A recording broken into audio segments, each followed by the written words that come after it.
A tranquil, angelic figure poses a hypothetical question to a young man. What if he were whisked away to another realm for a fresh start? Yet, this grand premise serves merely as an introduction to an audio-only stream where an unseen host captivates an expanding audience.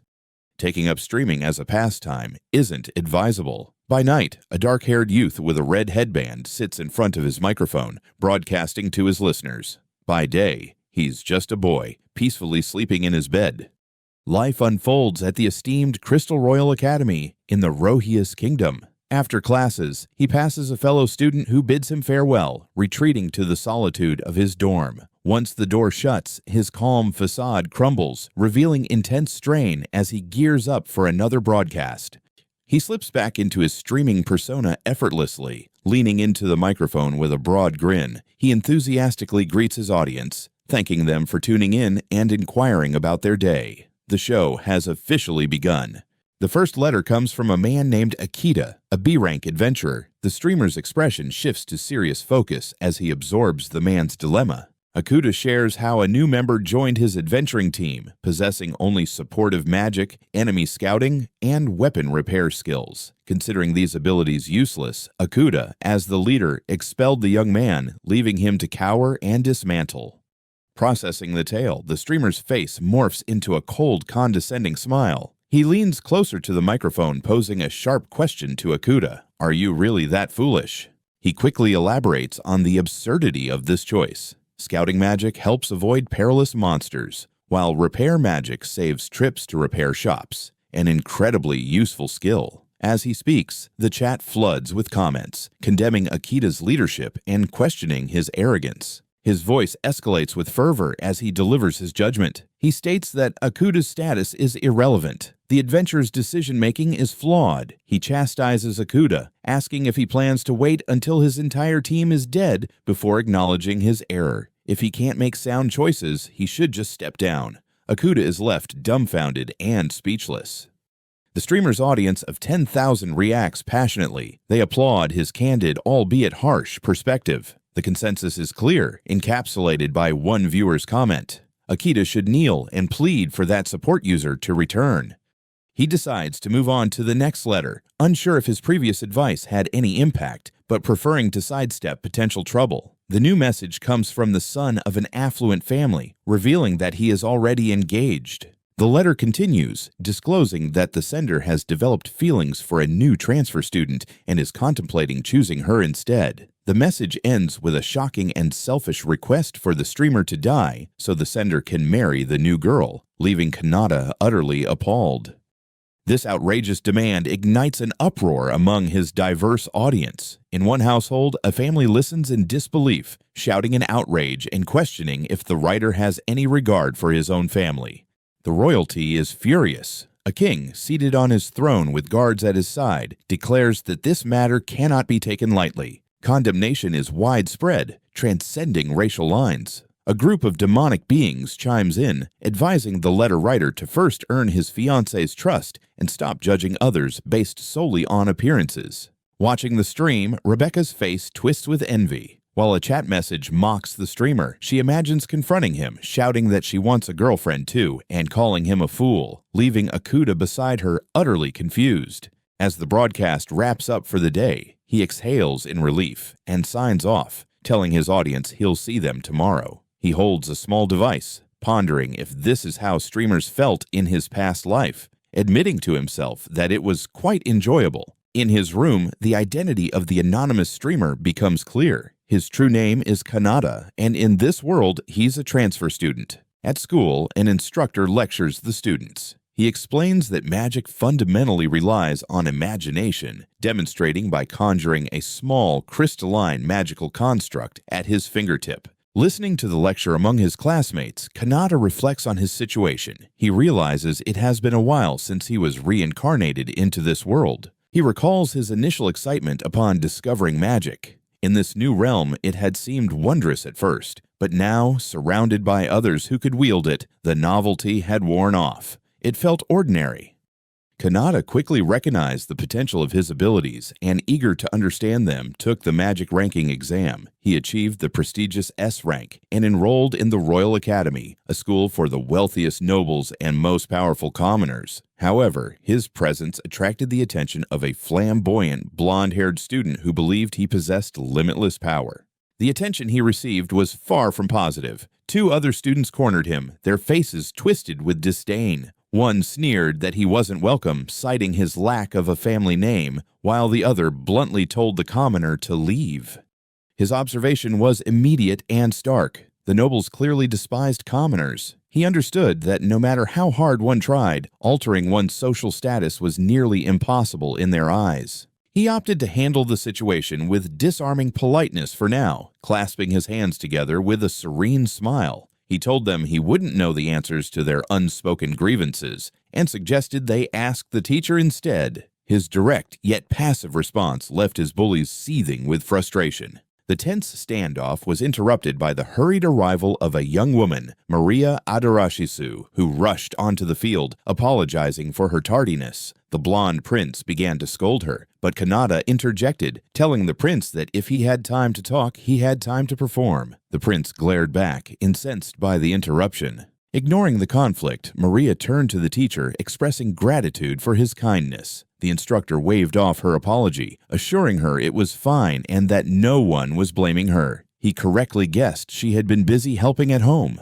The prince's focus shifted upon hearing the teacher mention Kanata's rank as an achievement. With a confident smirk, he stepped forward, brushing back his hair and declaring that he would take the turn instead, striding past a nonplussed Kanata. He positioned himself before the practice targets, confirming with the teacher that he simply needed to aim fire magic at the target and that a fireproof seal was in place. He gave it his all with a shout of fire, unleashing a powerful blast of magic. After the prince's spell struck the target dead center, the teacher announced they could allow one more person. He called out that it was Kanata's turn. With the prince and his cronies watching smugly, Kanata stepped forward, arms crossed, ready to showcase his own abilities. He unleashed his power, resulting in a colossal explosion that obliterated the target completely. The sheer force of the blast left onlookers stunned, their faces a mix of shock and disbelief. Maria gasped, her eyes wide. Kanata himself seemed taken aback, muttering that he might have gone a bit overboard. As the dust settled, the aftermath of his display became clear. The teacher, holding the remnants of the target, addressed the class with a smile, praising the magnificent show of power they had just witnessed. He then dismissed them for individual training, but the other students slumped over, their motivation completely drained. As Kanata walked away from the training grounds, the prince watched him leave, his face twisted in disbelief and rage. He seethed, unable to accept that a mere commoner could possess such strength. His fury was interrupted by Maria's approach. She demanded to know what the prince and his two companions were doing. One of them, trembling with indignation, loudly accused Kanata of obviously cheating. Her expression instantly hardened at the accusation. A cold, intense glare silenced the two nobles, who recoiled in surprise at Lady Maria's sudden address. With a sharp crack, she drove her fist into a nearby stone pillar, shattering the rock. She warned them to stop letting their foolish pride interfere, stating that this had nothing to do with social status. She explained that there's a certain quality possessed by people like him, a quality that allowed them to pass the exam. Meanwhile, as Kanata stood alone, another student approached him. A young woman with elven ears called out, startling him. She complimented his magic, expressing her admiration. Kanata could only respond with a quiet, "Thank you." In the background, the prince and his followers bowed respectfully to the elf girl, addressing her as Your Highness. She smiled warmly at his response, formally introducing herself. She confirmed that she was indeed Lady Maria, a member of the royal family and the youngest of the three princesses. She then began to explain that he must be wondering why conflicts keep arising around social status. Kanata, however, felt overwhelmed by the stares of the other students, internally wishing they could just wrap this up quickly. He attempted to brush her off, saying it was nothing, but she ran a few paces ahead and turned back to him. She insisted that he should hear what a certain mister has to say about the matter, her expression turning serious. She winked, pointing a finger at Kanata as she offered a final piece of advice. He shouldn't provoke others even if he's angry. With a knowing smile, she asked if he understood. Later that evening, beneath a starry sky, the prince brooded in silent frustration, leaning against a tree. Nearby, Kanata gazed up at the night, silently acknowledging that the others had instigated the confrontation. His thoughts on the day's events led him to his new project. Seated before a multi-monitor setup, he began his broadcast, greeting his viewers as a streamer. He asked how their day at work or school had been, remarking that his equipment reminded him of a work terminal he acquired after enrolling here.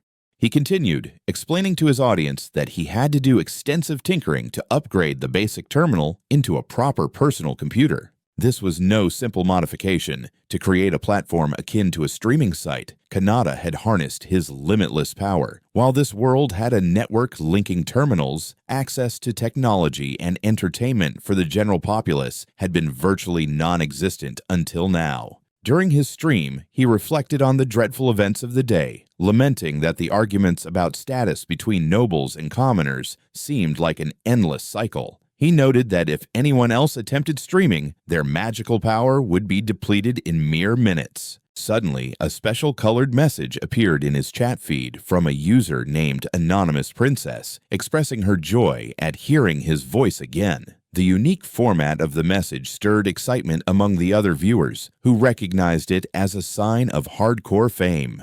The message was more than just a comment. It was a formal letter of gratitude that also included a donation. As Kanata read it, wondering what it contained, an image of the human princess, Maria Adarashisu, appeared, her hands clasped as if in prayer. Following the message, a notification confirmed the transfer of 10 gold coins, the sound of the currency clinking as it was deposited. Kanata was momentarily stunned by the generosity. A wide, heartfelt smile spread across his face as he cupped his hands to his mouth, shouting his gratitude to the mysterious princess. He gazes at the coin, thoughts racing.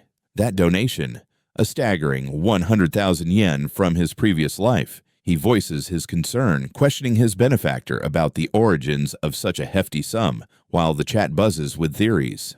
The conversation with her enigmatic benefactor continues. She boldly proposes herself as a potential lover, an offer he tactfully sidesteps. He reassures her of his discretion, stating he's not meeting anyone publicly. The princess expresses gratitude, hoping for a future encounter. In her chambers, Princess Maria Adarashisu lies on her bed, unable to suppress her emotions. She confesses to herself that she's completely smitten. Each new aspect of his character only intensifies her feelings.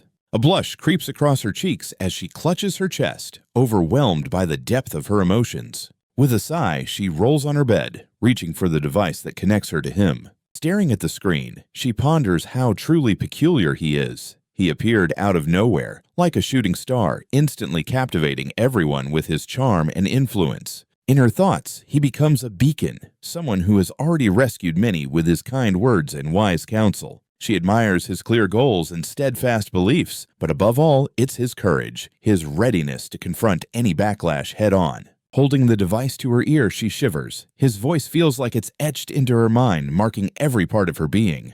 This deep connection strengthens her determination. She realizes she doesn't just want to provide financial aid. She yearns to dedicate herself entirely to him.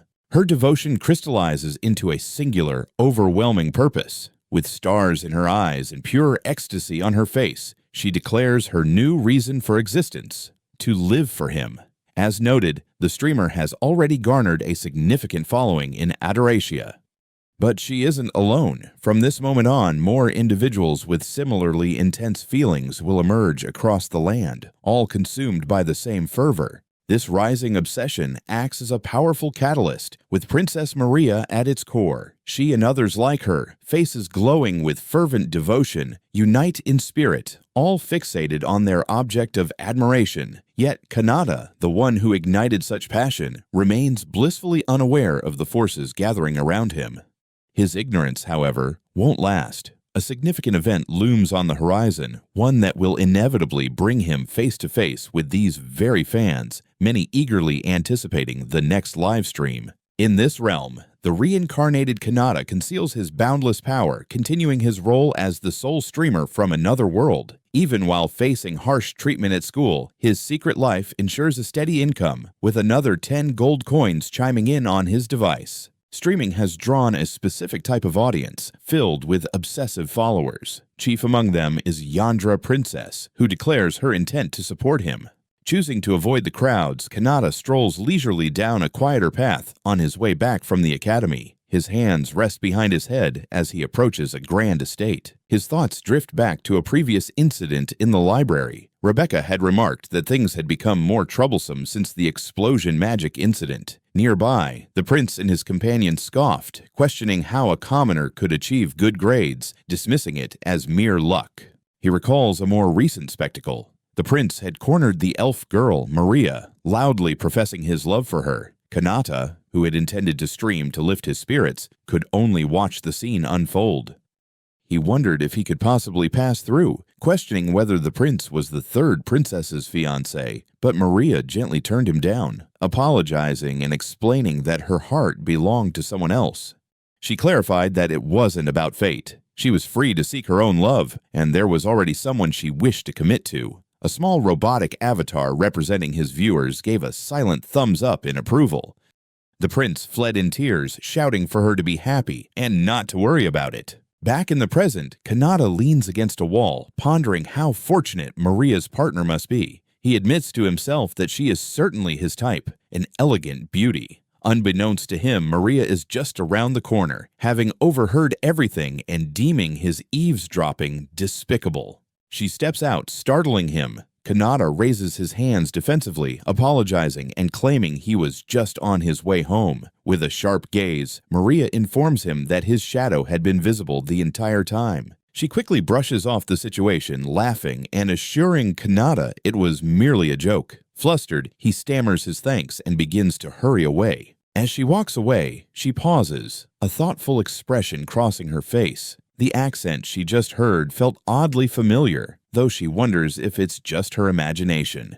In the privacy of her room, her attention is glued to the screen. Kanata, in his streamer persona, enthusiastically greets his audience. With pure excitement, she exclaims his name, revealing she had been eagerly anticipating his broadcast. When a donation chimes in, she is overwhelmed with joy, melting at the sound of his voice and declaring her love. A moment later, she snaps back to reality, surprised by the large sums being sent. She expresses concern for the other donors, suggesting they should prioritize their own needs, lest she feel guilty for the system she supports. Her demeanor shifts to one of determined fear. She declares that she is the one who supports the streamer and must now focus on the day's first let. During the stream, Kanata reads a viewer's question aloud, pondering if living peacefully with demons is truly so bad, as conflict only leads to more suffering. He admits he doesn't fully understand the issue, acknowledging the common belief that demons are a race to be opposed.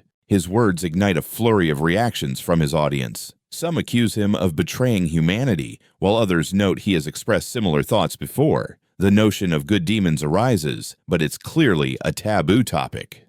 Listening closely, Maria recalls he had mentioned something like this before, drawing a parallel between the prejudice against demons and the discrimination faced by slaves. A memory surfaces of townspeople discussing the supposed savagery of another group. The memory jolts her back to the present, inside her moving carriage. Her eyes widen in shock at something she sees outside. She urgently commands her attendant Seabass to stop immediately. She's confronted by a horrifying sight, a slave auction in progress. Caged individuals cry out in despair. One begs not to be looked at, while another, a young girl, pleads with a well-dressed lady, asking if she's her new master and promising to do anything to avoid being with her. Frozen before the horrific scene, her attendant Seabass confirms her fears. It is indeed a slave market. He assumes her knowledge comes solely from her studies and suggests they move on, but she questions him, her voice trembling, asking if slavery isn't a relic of the past. In response to her desperate plea to take action, Seabass can only admit his own powerlessness. He explains that powerful nobles and ministers still engage in this trade behind closed doors, making any legal reform nearly impossible. As Maria clenches her fist in frustration, he adds that he has heard of someone who offers guidance to those who have lost their way. Her expression hardens with determination. She raises her communication device, a familiar icon glowing on its screen, realizing who Seabass must be referring to, the streamer. If she is truly serious about this, she concludes, asking him for help might be her only option. The desperation of the enslaved is palpable. A man trapped in a cage wonders aloud if anyone can truly find a solution to their plight. With a firm click, Maria begins composing her message, her focus entirely on the task ahead. Meanwhile, Kanata is in the midst of a stream when a message catches his attention. It's from the nameless princess, and her request is staggering. She wants to abolish the slave market. He expresses his shock that slavery even exists in this country, a sentiment that earns him mockery from other viewers. The princess's message continues, declaring that robbing people of their right to live freely is the ultimate evil. He continues addressing the princess directly, his voice emanating from her device. He challenges her, suggesting that if she truly holds the title of princess, she should be the one to attempt changing the law, even while admitting that tackling old regulations would be a daunting task. His words ignite a fire within her. With determination in her eyes, she declares her intention to approach her father, the king. As Seabass reels in shock, the streamer's voice offers a final piece of encouragement. Her actions could save countless lives and bring hope to the enslaved. Filled with newfound purpose, she commands Seabass to prepare the carriage immediately. This decision ignited a revolution. Maria led a movement that swept the nation, ultimately resulting in the complete eradication of slavery and the establishment of strict measures to prevent its return. In a vision of the future, a blindfolded Maria stands under the moonlight, vowing to forever follow and believe in the person who illuminated her path. Now, she stands at the academy, applying the same conviction to a new challenge. She declares that discrimination poses a threat to peace and proclaims her intent to act as a mediator between commoners and nobles. Just then, a notification chimes from her device. She glances at the screen, only to find the comments have devolved into a petty argument, with users bickering over who deserves to be with the streamer. The stark contrast between her grand ambitions and this trivial squabble leaves her utterly stunned and speechless. Her bewilderment quickly morphs into fury. She demands to know what the others are discussing, calling them trash. With manic intensity, she declares herself the most suitable person for the streamer, punctuating her claim with a flurry of donations. Her declaration is met with a hesitant response from the streamer himself. He admits he's flattered by the sentiment, but clarifies that he dislikes public quarrels, labeling such behavior a nuisance. His words hit her like a physical blow. Tears well up in her eyes and stream down her face as a devastating realization dawns on her. The streamer despises her actions, and by extension, he must despise her. She quickly shakes off her despair, her expression hardening with renewed resolve. She declares that she understands and will do her utmost, vowing to get along with the others for his sake. As she makes this promise, the streamer muses aloud that getting along with demons is also important. Idly wondering what the Demon King is like, his casual remark sends shockwaves through his audience. The reaction is immediate and overwhelming. His viewers, a diverse crowd filled with panic and anger, erupt in a unified plea, begging him not to speak of such a taboo. He remains completely oblivious to the uproar he has caused, having touched upon a significant taboo in this world. Leaning back in his chair, he simply wonders if he will ever witness a world where humans and demons can coexist peacefully. Elsewhere, the prince watches the stream, a smirk on his face, intrigued by the streamer's audacity and beginning to think more progressively himself.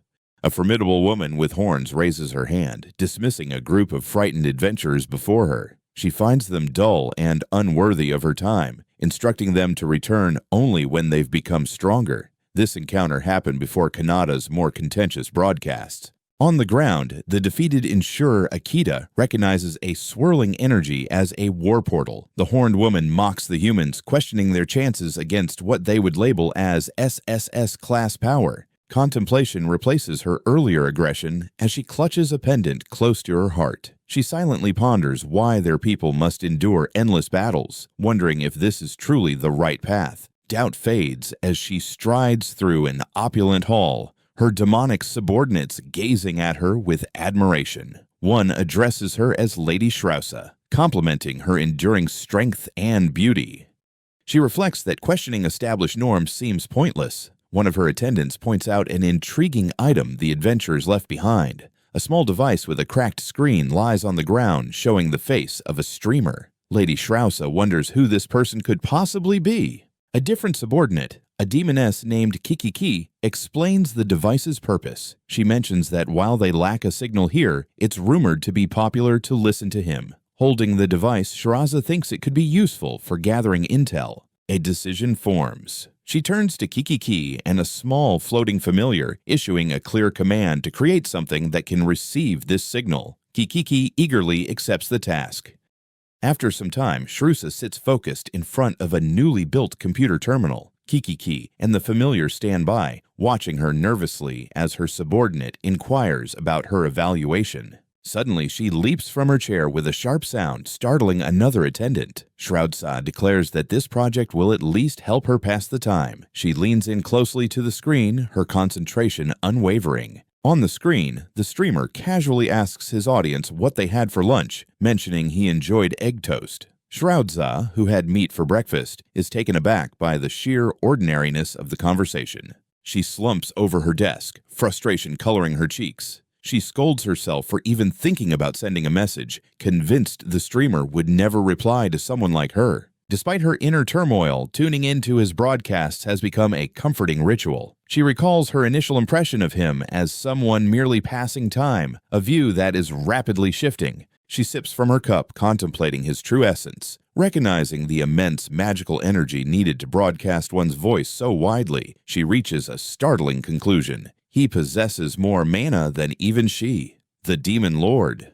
This realization makes his next words hit with unexpected weight. The streamer questions the reason behind the conflict between humans and demons, stating that war is pointless as it only raises the death toll. The sentiment resonates deeply with Shrausa, causing her cup to slip from her fingers. Her attendant, noticing her shocked expression, quietly asks if she agrees with the streamer. He continues, clarifying that it's merely his personal view. However, he believes that if their leaders would cease fighting, they could initiate peace talks instead. Shrouds listens, utterly captivated. A faint smile graces her lips as she covers her mouth, thinking him naive. Yet in that moment, a significant change occurs. From then on, Shrausa begins to view him as an ally. Her deep thoughts are quickly interrupted by a more pressing concern: what to have for dinner.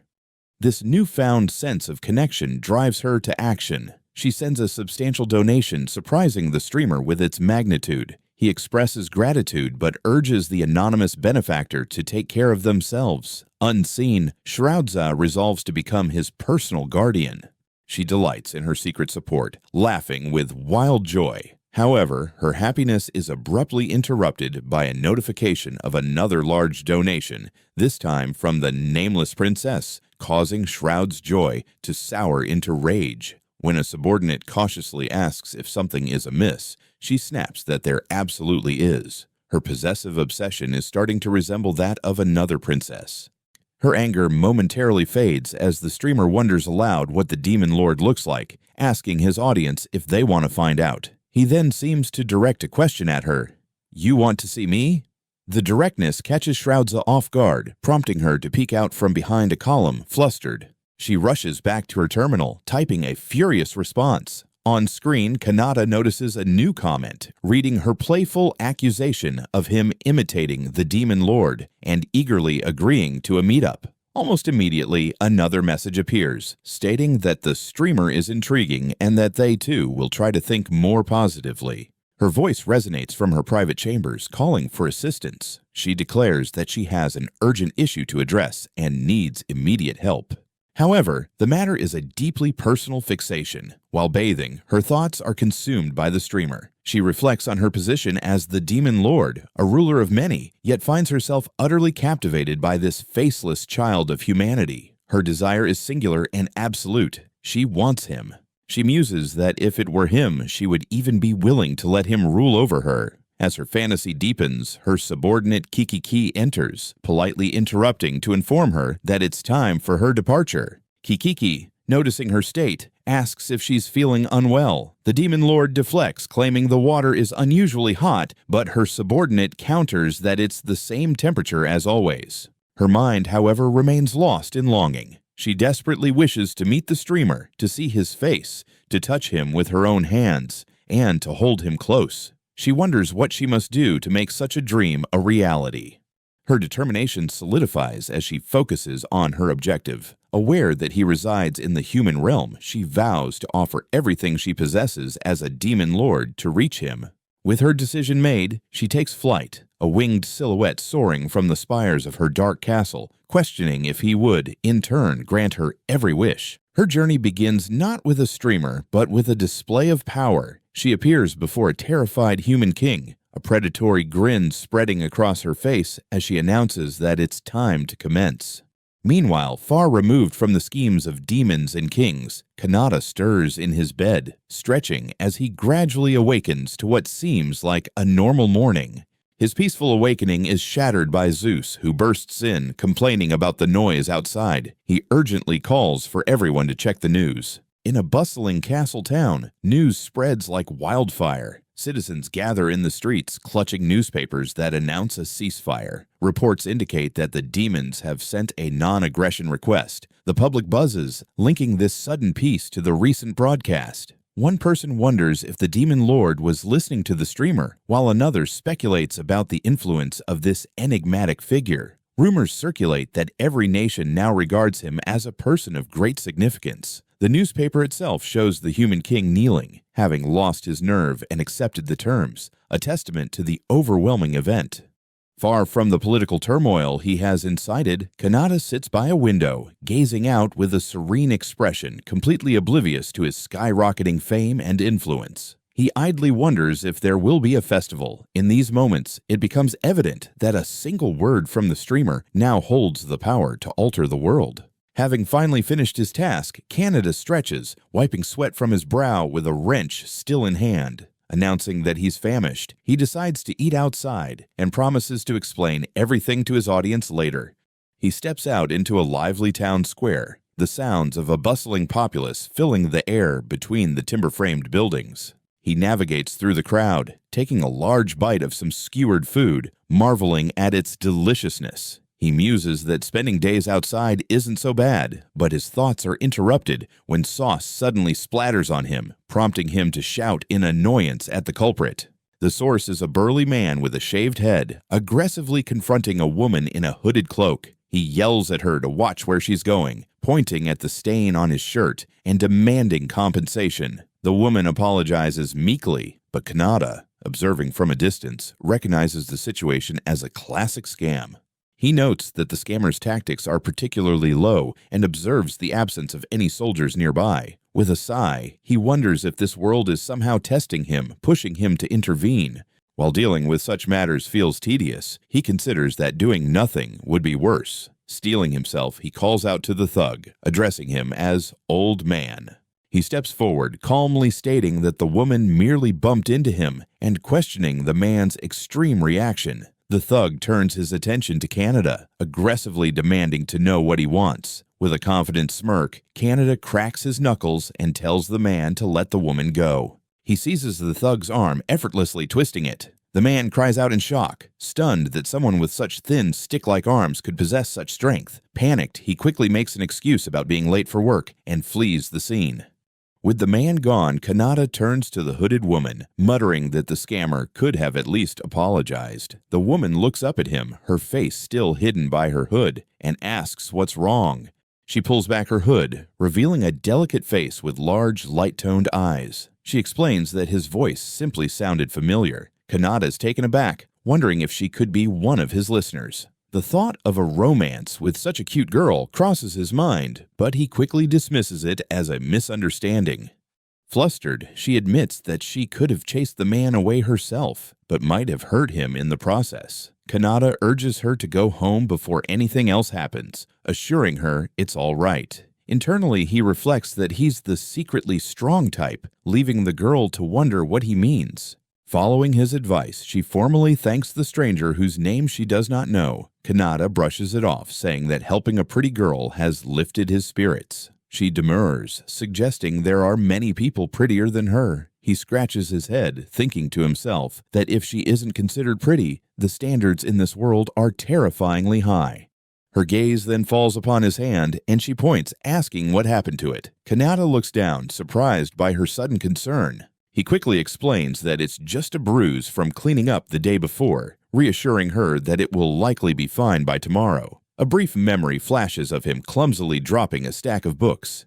In response, she gently touches his cheek, telling him to be careful. She remarks that he's a nice person, unlike the boys from her academy, leaving Kanata momentarily stunned by her touch. The girl, flustered, asks if his earlier actions could be considered sexual assault. She calmly reassures him that it's fine. The conversation shifts as he asks if she thought he was younger than her. She admits she thought they were the same age, revealing that she just turned 17 this year, though she's a bit short. Kanata, surprised, confirms they are indeed the same age and apologizes. She puffs out her chest assertively to prove her point about not being a child. She tells him not to worry as she's accustomed to this sort of thing, and her body has matured just fine. Kanata stares, wide-eyed and speechless. She continues with a smug expression, adding that she can handle such situations perfectly well. The display overwhelms Kanata, who recoils in embarrassment, covering his face and thinking to himself what a peculiar personality she has.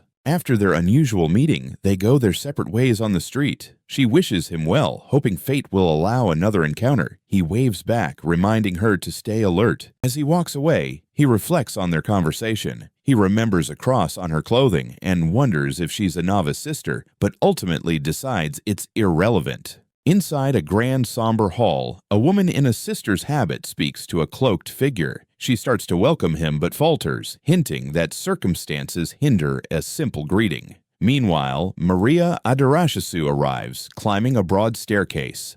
Now facing Maria, the sister voices her worries, having heard rumors of the saintess being involved in a scam. She insists that such a situation wouldn't have occurred if Moore knew Maria's true identity. Maria listens, her expression unreadable and stern. The sister continues her lament, expressing pain over Maria's irreplaceable role in the kingdom, especially in negotiations with other nations. In response, Maria simply turns and walks away, silently dismissing the woman's concerns.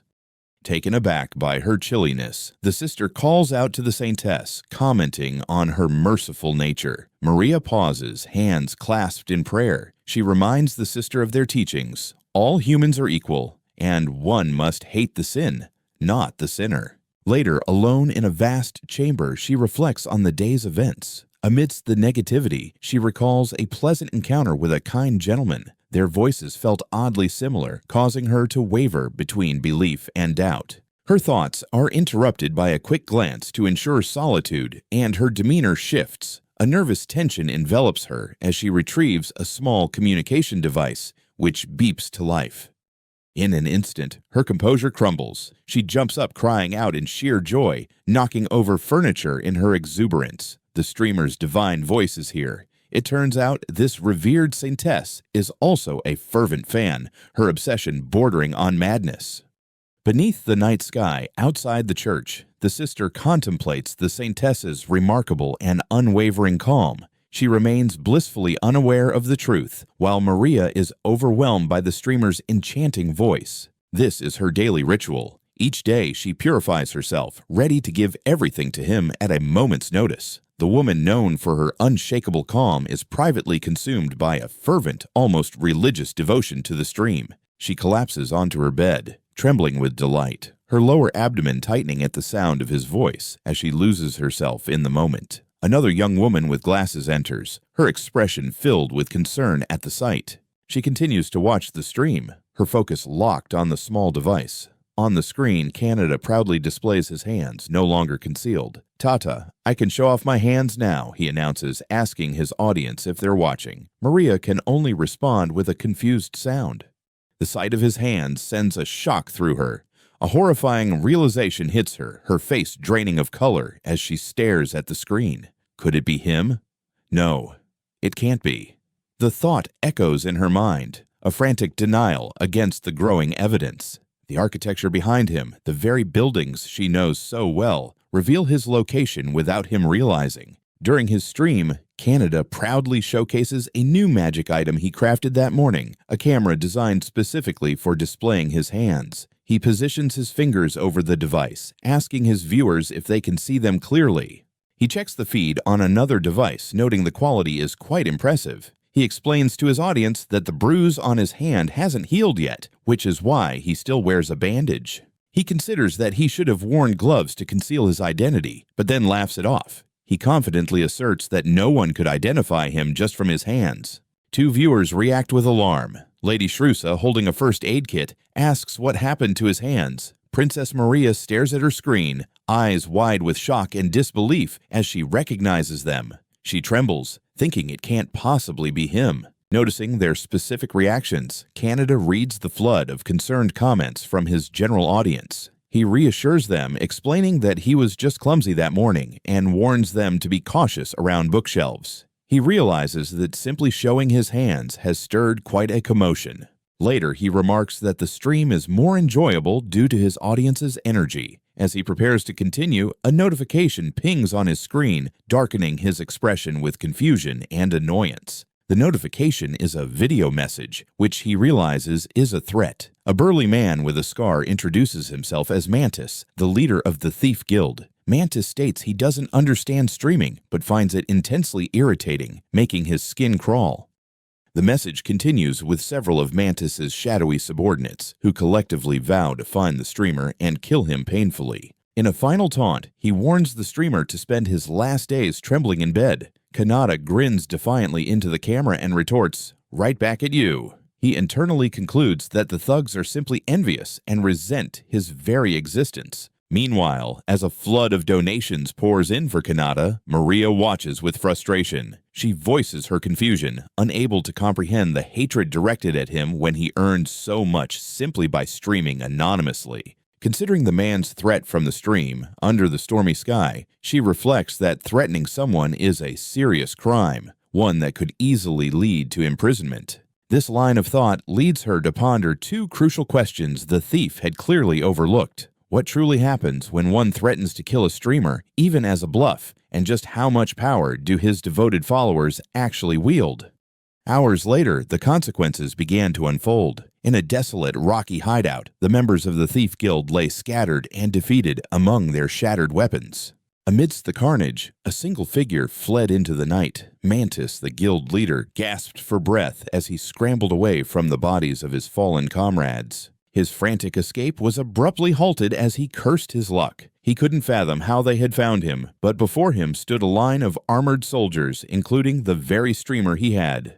The sight drove him into a rage. He blamed the streamer for his humiliating retreat, screaming defiance as he slammed his fist down, shattering the communication device that had started it all. His outburst was met with swift retribution. An unseen force sent him flying, and he cried out in pain as he hit the ground. A new figure appeared, calmly observing his fall, and remarking that she hadn't expected a mantis to be so weak. The figure was Maria, now dressed in the robes of a holy sister, her cross clutched in her hands. She scolded the man on the ground for complicating matters. Beside her stood the adventurer Akita, who dryly asked if she could avoid causing him so much trouble. Unseen by the humans, another pair watched from a distance. A powerful winged demon cursed his luck, stating he would have avoided the area entirely if he'd known humans would arrive first. Lady Shroudza stood beside him, her expression unreadable.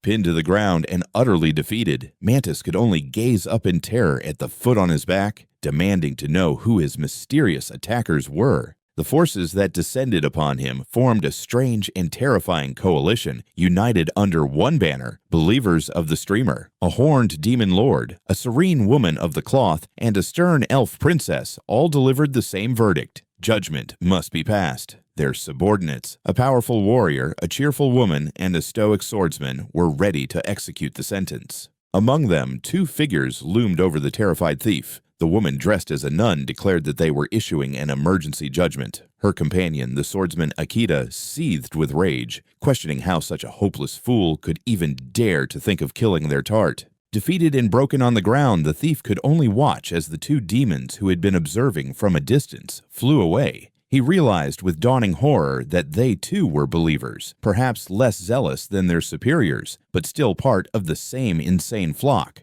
From his vantage point, this outcome was both self-inflicted and deeply unfortunate. It served as a stark, painful reminder of just how terrifying the online world could be. A few days later at the academy, the prince read a newspaper article with a smirk. The official story reported that the Royal Knights had successfully captured the notorious thief, Mantis. He commented on their impressive work.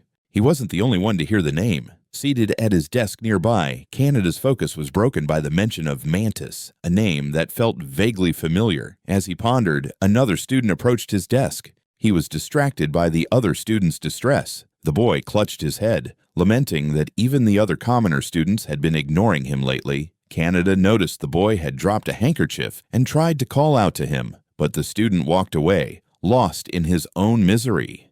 The brief interaction did little to lift his own spirits. Kanata slumped over his desk, hating his lonely student life and wondering if he had overdone it that one time. In the background, other students chattered, mentioning that the teachers were in an important meeting.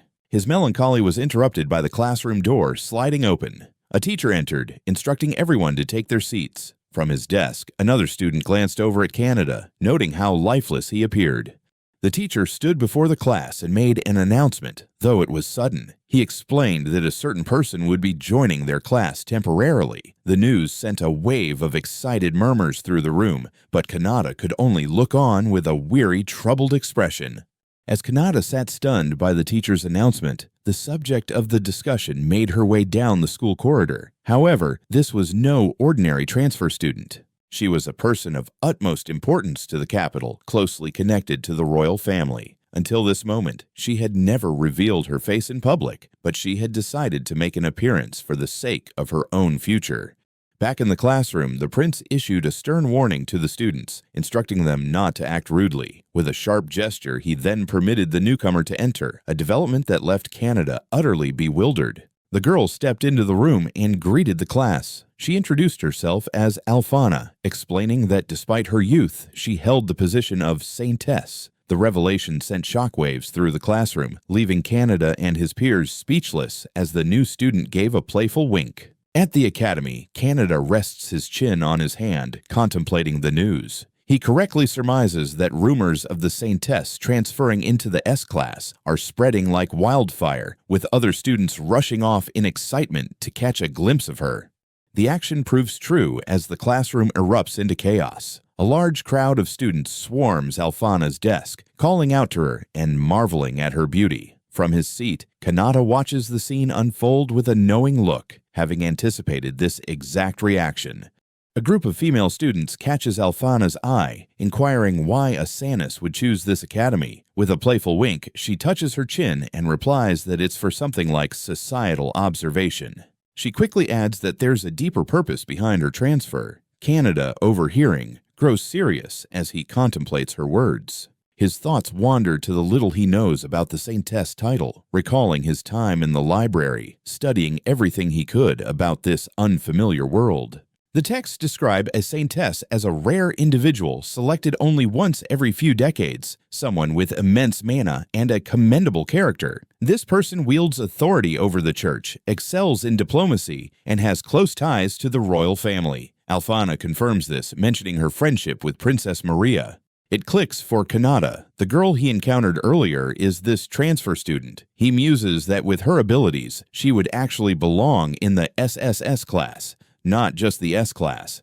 He recalls their first meeting and how he treated a simple, lost civilian. A wave of relief washes over him as he thanks his lucky stars she forgave his earlier actions. Alphana sits at her desk when a confident young man approaches. He introduces himself as Zickert from the Loundower House, a student in the SSS class, noting that Princess Maria is away on official matters. He offers to show Lady Alphana around the school in her absence. She seems taken aback and greets him hesitantly. Her hesitation vanishes instantly. With a cold, dismissive look, she questions his audacity to call her by name without permission. While acknowledging his offer, she flatly declines, leaving Zickert utterly shocked and speechless.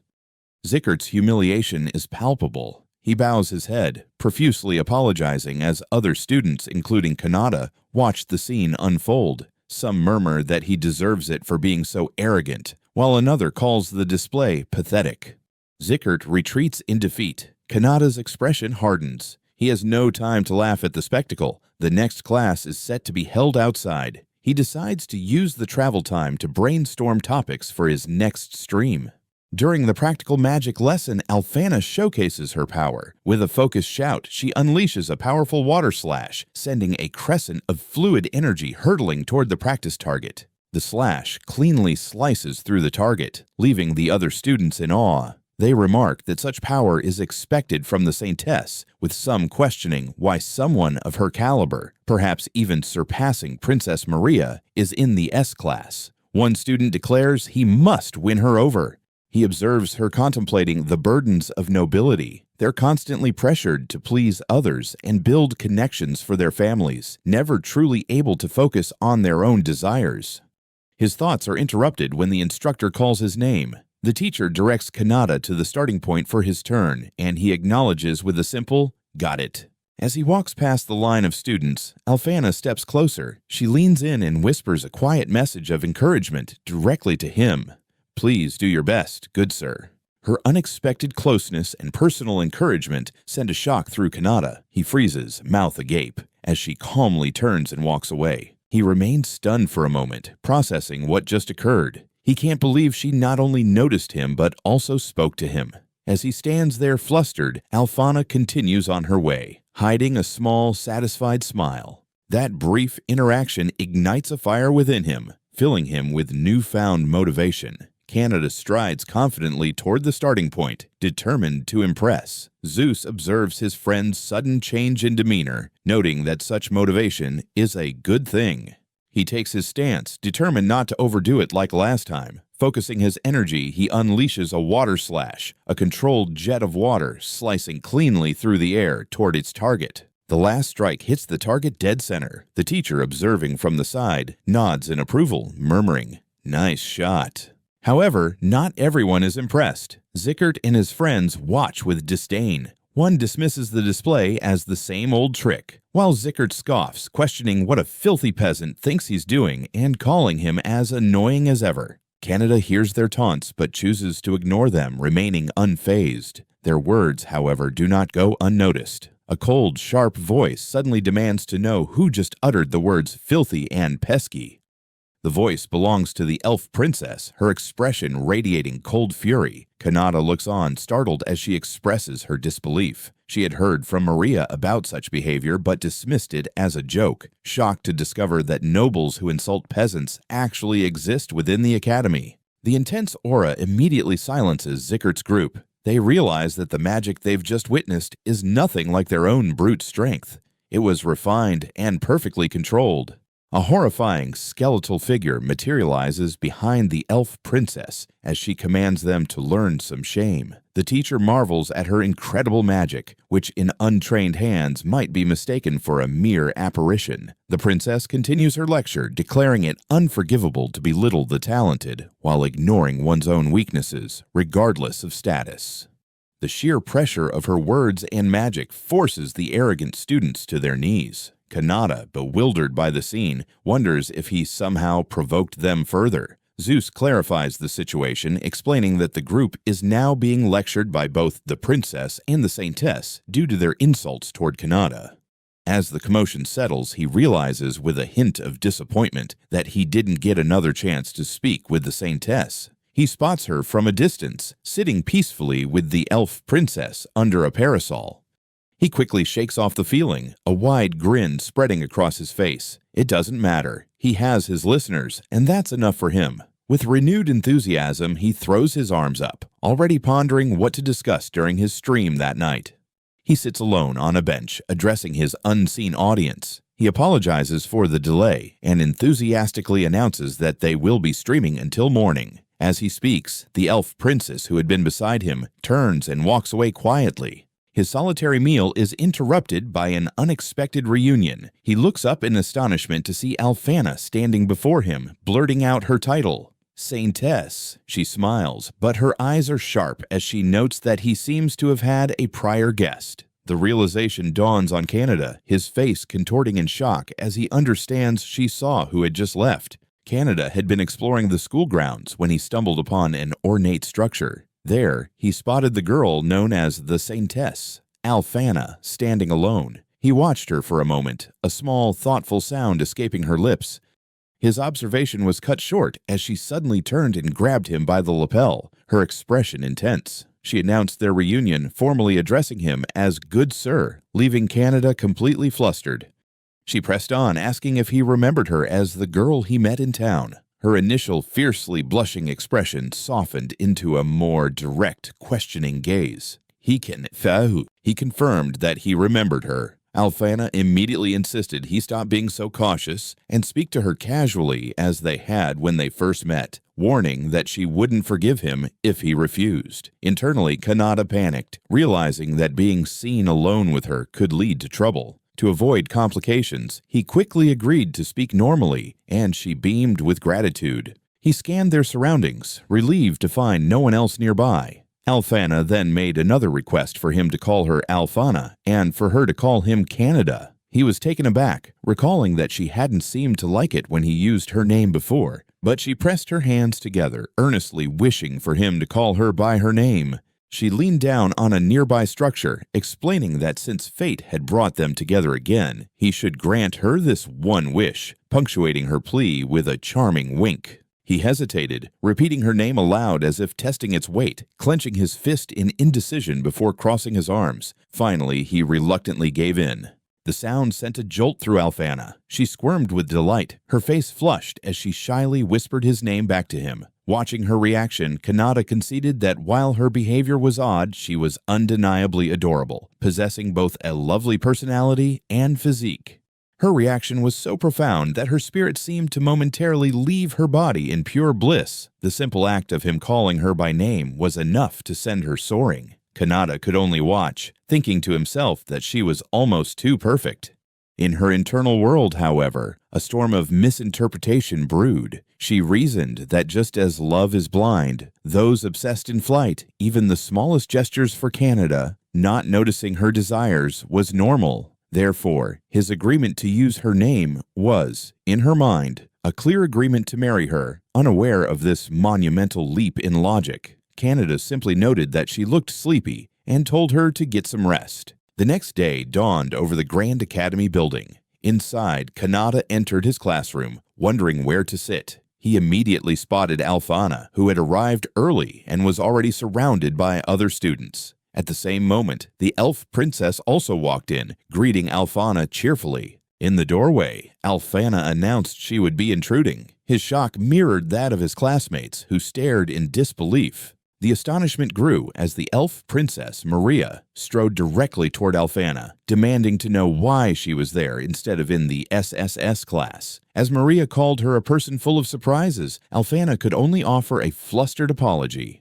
The other students were overwhelmed by the sight, calling the scene too bright for them. Kanata, too, could only think of them as a pair of idols. He watched as Alphana, looking away shyly, tried to explain her presence to Maria. She claimed it was nothing important, just that she wanted to experience what student life was like. Their conversation was nearly lost amidst the fawning of the other students, who felt blessed by their divine presence but found it difficult to approach. He continued to observe them, realizing they were completely accustomed to being the center of attention. It seemed normal for them, yet they also projected an aura of disinterest in everything happening around them. His classmates whispered that the two would surely react if someone spoke to them, but another countered that their expressions seemed fake, like a cold smile. That thought resonated with Kanata. He recalled Alphana's friendly smile from the day before and Princess Maria's warning. Reevaluating these memories, he imagined them looking down on him with disdain, wondering if they lacked basic manners. He was left questioning if his initial impressions were merely his imagination.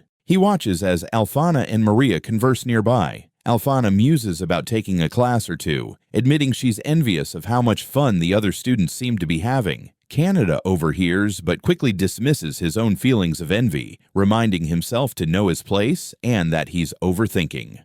The atmosphere leaves him feeling isolated, longing to fit in. Gathering his courage, he resolves to make a friend or two. He approaches a student named Zickert, flashing a bright smile and asking about his dinner. Zickert shoots him a venomous glare, telling him to scram. The harsh rejection hits hard. Kanata slumps over his desk, feeling utterly defeated, pondering how much everyone here despises him. From his seat, Zickert scoffs, thinking Kanata is overreacting just because he has magical talent. He opts for a nap, planning to seek comfort from his online followers later. As he rests his head on the desk, Alfana and Maria approach. Alfana senses something's off, but Maria brushes it aside. Yet, Alfana's expression sharpens with worry. Meanwhile, far away in the Xandrid Empire, events are unfolding in a certain noble mansion. In an opulent room, a young attendant stands before a small girl. A large table between them is piled high with a dazzling array of jewels. Elsewhere, a man with a noticeable scar on his face speaks to a figure dressed in black, wearing a bird-like mask. He informs the operative, referred to as Crow, that an anti has emerged and they have a mission. Crow accepts, tightening a gloved fist as a device in their other hand cracks under pressure. A man with a scar over his eye smirks, advising his companion to exercise patience. However, the cloaked figure behind the plague doctor's mask is all business. With arms crossed, the assassin known as Crew demands to know the target. The same echoes resonate in his mind as he gazes over the school grounds. He rests his head on his desk in class while Alfana and Maria discuss the very topic. Alfana expresses disbelief that someone like Crow actually exists. Maria confirms she heard about it too, adding that he reportedly appeared in Mithras just the other day.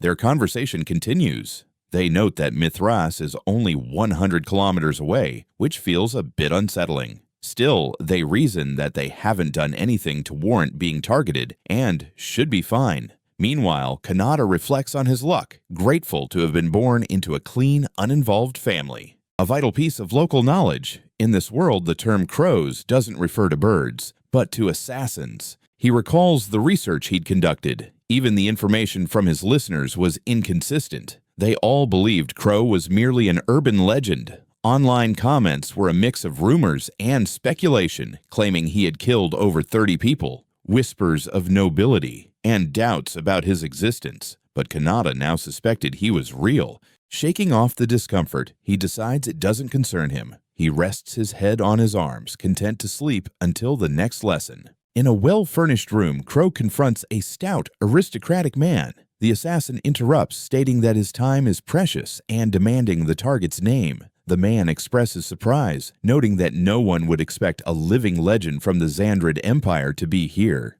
The man's anger flares at the assassin's dismissive tone, and he lunges forward to strike. But in an instant, Crow disappears, leaving the man's punch to hit only empty air. The world spins in shock as Crow reappears silently behind him. The assassin warns that he won't repeat himself. Terrified, the man quickly capitulates, revealing the target's name. Streamer, a figure who, he claims, manipulates peasants with his words and can even sway the laws of entire nations. The client watched as his associate groveled before the silent assassin, Crow. The man explained that due to the streamer's advocacy for human rights, which had even reached the ears of royalty, his slavery business was suffering.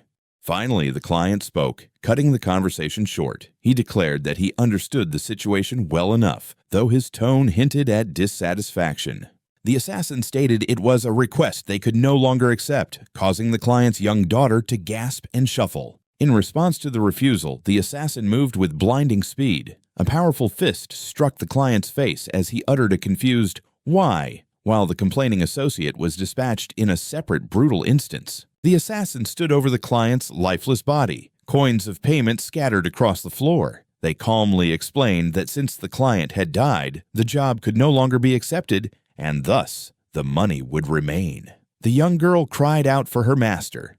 The sudden violence did not go unnoticed. Inside the residence, a maid heard a noise from the rooftop and grew concerned. Outside, the assassin stood silhouetted against the night sky, having made their escape. On another rooftop, the assassin sighed, feeling defeated. They complained that the work outfit was a hassle before reaching up to remove their distinctive mask.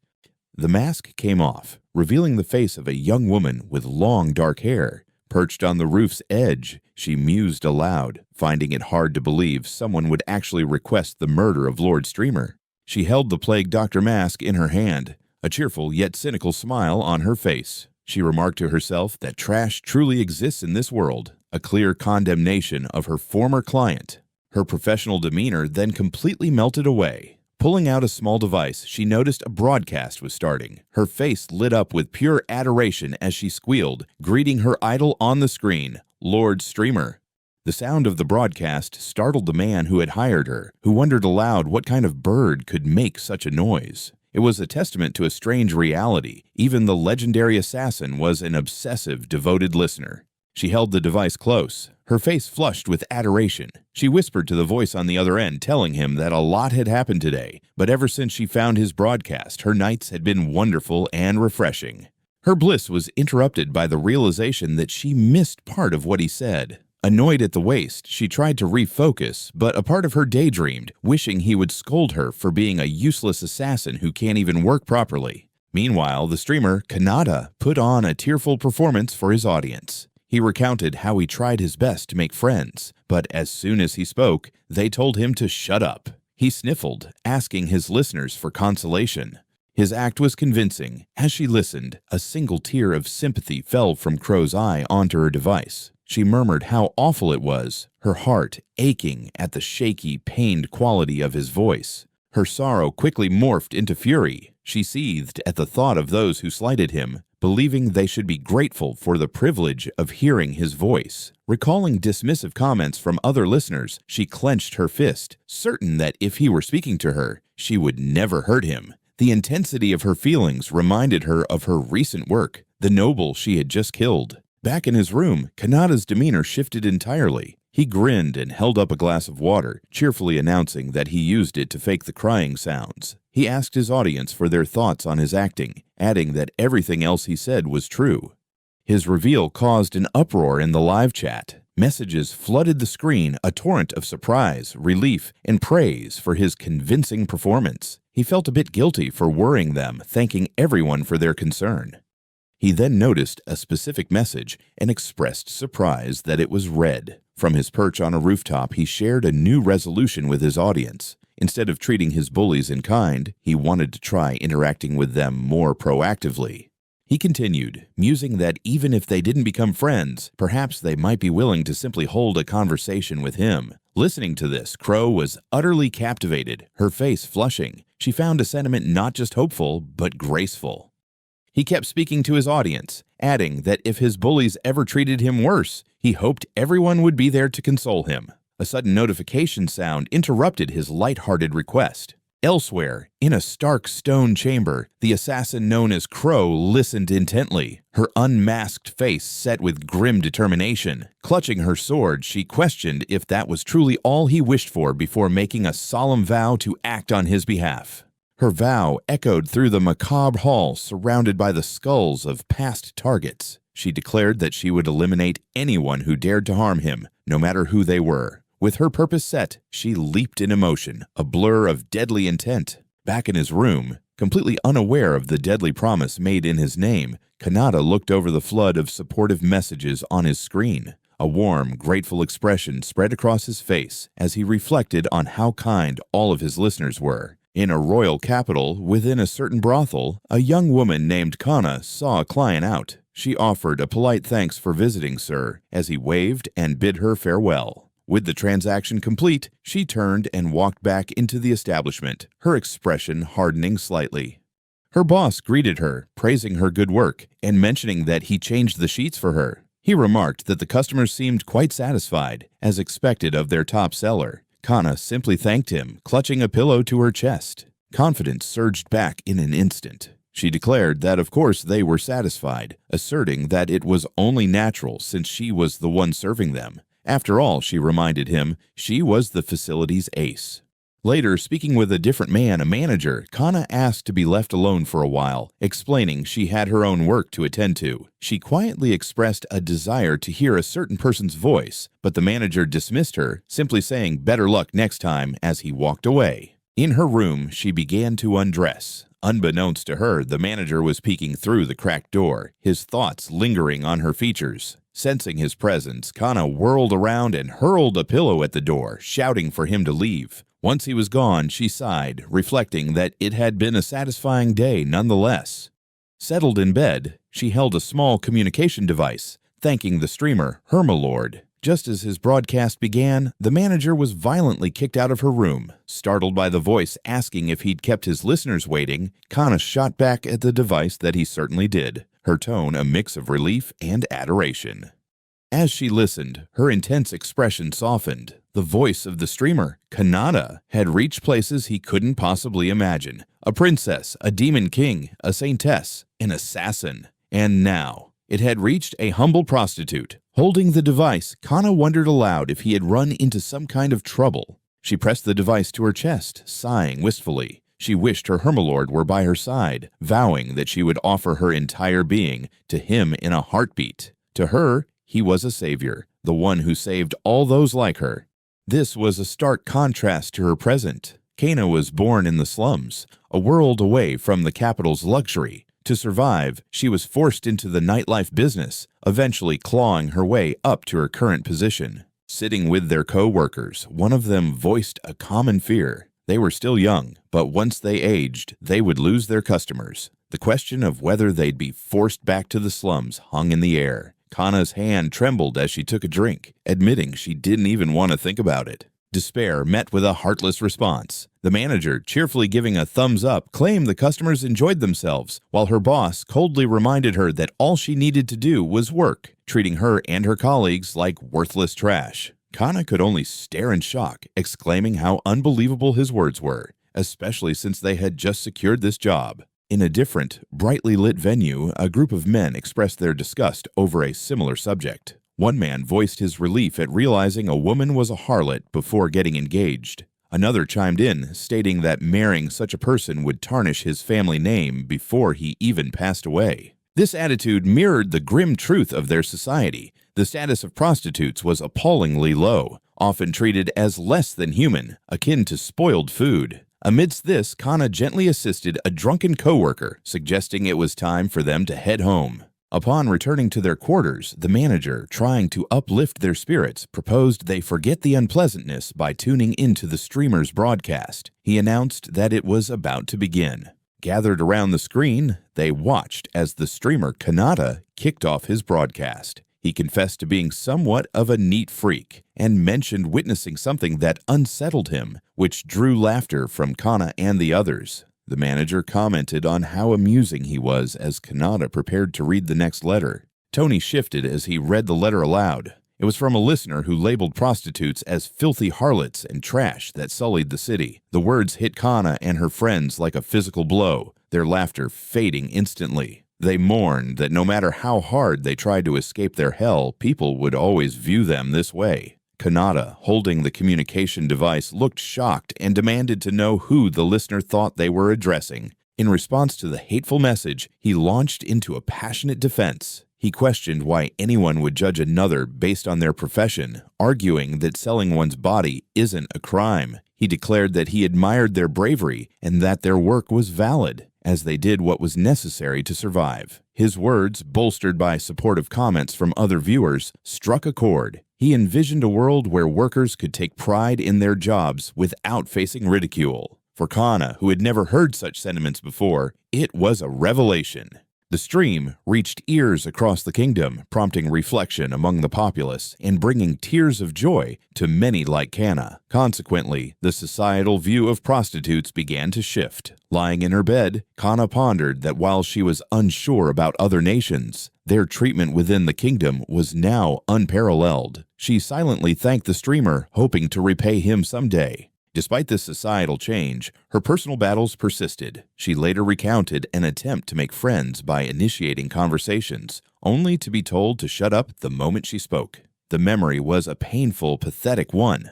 This sent her spiraling into despair. Gripping the communication device, she cried out, questioning who would dare insult her in such a manner. Just then, a knock echoed at her door. The manager entered, apologizing for the intrusion and mentioning something about the next day. Her boss appeared behind him, asking if she could comfort them a bit. A manic grin plastered on his face. In the aftermath of the broadcast, public sentiment had soured entirely. The identity of the streamer became a hot topic of debate. For those who had once idolized him, their admiration curdled into furious cries for his exile. "Who does he think he is?" echoed throughout the city.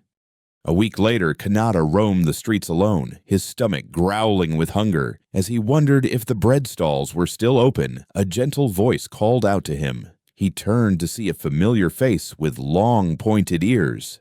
Princess Maria. She greeted him with a smile, confirming his name and noting the coincidence of their encounter. Stunned, Kanata could only stammer her title, prompting her to lean in and whisper if it was truly acceptable for her to be out alone. She casually dismissed his concern, admitting her butler was likely in a state of panic at that very moment. A brief image of a frantic, elderly attendant confirmed her suspicion, and Kanata thought to himself that her situation hardly counted as being fine.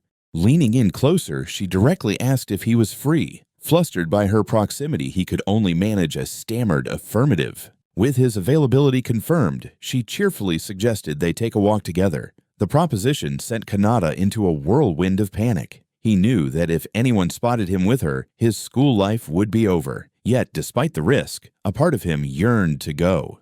As they strolled, their arms brushed against each other. Maria suddenly halted and asked if he could hear something nearby. Caught off guard, Kanata was unsure how to respond.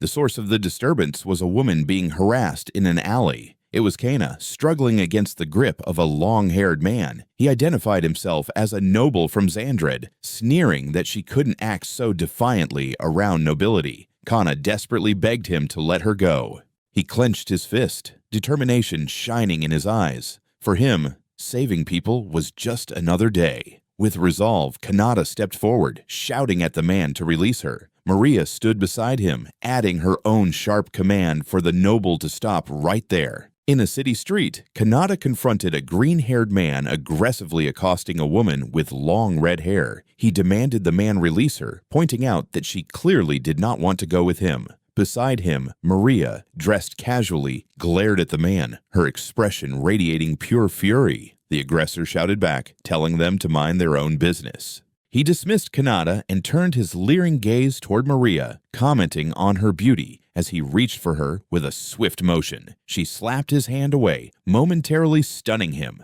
His shock quickly morphed into rage as he screamed that he would kill her. Kanata attempted to de-escalate the situation. The man could follow through on his threat. Kanata lunged forward, his hand glowing with magical energy as he struck the man's chest. The aggressor cried out as the spell took effect, his body freezing in place. He struggled, realizing he couldn't move, as Kanata calmly informed him that the paralysis would wear off in a few minutes.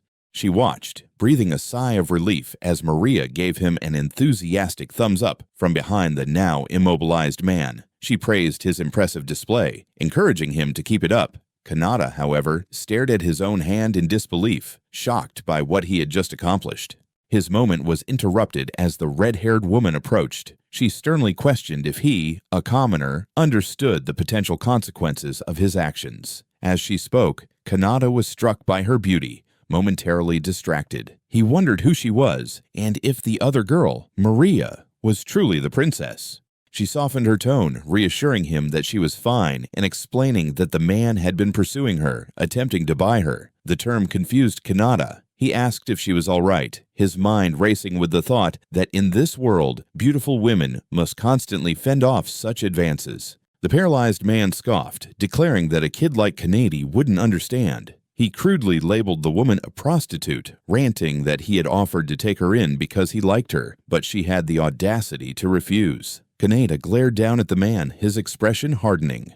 He flinched at the degrading words. Enraged, Kanata seized the man by his collar, demanding to know who he thought he was to discriminate against her for her profession. He questioned what crime there was in selling one's body. The commotion attracted attention, and the paralyzed man smirked, noticing a crowd gathering. This was his chance, shouting to the onlookers that he was a noble and that Kanata was a thief, offering a reward for his capture. Kanata was stunned by the false accusation. Just then, Maria stepped forward calmly and asked the noble if he was an idiot, revealing that she was the one who called the people over. She winked at Kanata, apologizing for the delay as the paralyzed noble cursed her. She explained to Kanata that she had informed the arriving city guards about a brave student saving a woman from a perverted noble, casting a pointed look toward the armored figures. She added for clarification to be precise. With a calm smile, she asserted her authority, explaining to the stunned onlookers that the man being arrested was not just any noble, but a pervert. The woman Kanata had saved looked on in shock as Maria's identity was declared for all to hear: Maria Ataraxis, the third princess. The green-haired noble, now held fast by the city guards, could only stare in disbelief. With the situation handled, she turned to Kanata, her expression softening. She thanked him, explaining that his actions in restraining the noble allowed her to arrange for the arrest. In the distance, the guards could be seen leading the disgraced man away. He watched them leave, remarking that the matter was finally resolved and that patrols in the area would likely become stricter. As Maria prepared to depart, one of the guards informed her that they would seek her counsel on such matters in the future. Then the red-haired woman approached him. She expressed her gratitude not only for his assistance, but also for affirming her and her profession. To his surprise, she gently took his hand. He held her hand and asked for his name. He stammered that it was nothing, all while discreetly showing his hands through his streaming device to reassure his audience. Her name is Kanata. She introduced herself as Kana, claiming to be a good judge of character. She handed him a small carved token, instructing him to present it at the reception of the brothel where she worked. It would grant him immediate access to see her. Announcing she had to get to work, Kana leaned in close to stun Kanata. She whispered a provocative offer. If he ever felt tired or needed to relieve some stress, she would help him, free of charge. With a final wave, she departed. Before he could process the offer, Maria suddenly appeared at his side, her face uncomfortably close. He yelped, startled by her proximity, as she coolly remarked that Kana seemed to be quite sharp. He agreed with her assessment. Noticing the setting sun, they both acknowledged it was time to head home and wished each other a safe journey. As he turned to leave, Maria grabbed his arm, her expression clearly annoyed. She demanded to know why he hadn't invited her to walk home together since they took the same path, telling him to cover for her if any student saw them. Internally, however, she blushed, thinking that her beloved Lord Streamer would have surely escorted her, drawing a line between the boy beside her and the persona she admired. The city guards dragged the disgraced noble away, his face contorted in fury. He screamed that he had been humiliated, vowing that the commoner brat who caused this was different. Nearby, a man with sharp features and reddish-brown hair listened intently to the outburst, a bead of sweat trickling down his temple as he processed the noble's rage. Walking away from the commotion, Kanata sighed, muttering that dealing with them would be a hassle, though he insisted he had nothing to do with it. Maria walked silently beside him. The man who had been listening now smirked with satisfaction, having gathered all the information he needed, a commoner living in the capital named Kanata. While streaming, Kanata contemplated the impact of his own voice, posing a hypothetical question to his audience. What would they do if he declared his intent to conquer the world? The response from his most devoted listeners was immediate and absolute. One vowed to offer him all the countries she had conquered. Another promised to use her power to reset the world to zero, making him its new ruler. A third pledged to take care of anyone he wished, offering him everything in her power and the world itself. Nervously, he dismissed his comment as a joke, noting that he wasn't genuinely interested in world domination. He reminded himself to be more cautious with his words, recalling the online conflicts he used to incite. Messages of unwavering support continued to flood in, with listeners encouraging him to do his best and stating that his voice brought them joy. Deciding to pursue something more productive, he considered an in-real-life stream, but realized that for now, he could only show his hands. A message from the nameless princess appeared, declaring her love for her lord and sending a donation of 10 gold coins. Caught up in the moment, Kanata replied that he loved her too. In a distant classroom, Maria heard his words and collapsed onto her desk, letting out a series of muffled, ecstatic screams. The following day at school, Kanata sat at his desk, cringing as he recalled the previous night's events, feeling he had gone too far. Feeling drowsy, he overheard his classmates discussing a rumor that Aguila, a student from the SS class, was the popular streamer. Maria and her friend debated the topic. The friend pointed out that Aguila was a noble, while the streamer claimed to be a commoner, concluding that he must be lying. Kanata quietly resolved to expose the impersonator on his next trip.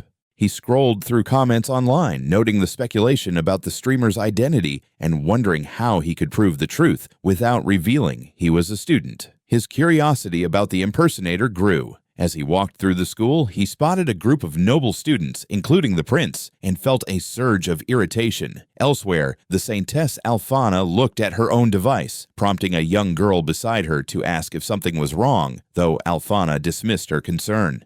He was the real streamer. He strode purposefully down the crowded school hallway, having located a group of nobles he intended to confront. He barged in on the group, shouting at the prince, demanding to know why no one would believe him. The prince, Agila, looked down on him with disdain, calling him a liar. Kanata reflected that in his old world, fake accounts were easy to spot, but here, the situation was different. He realized with a jolt that the problem had, in a way, already been solved for him.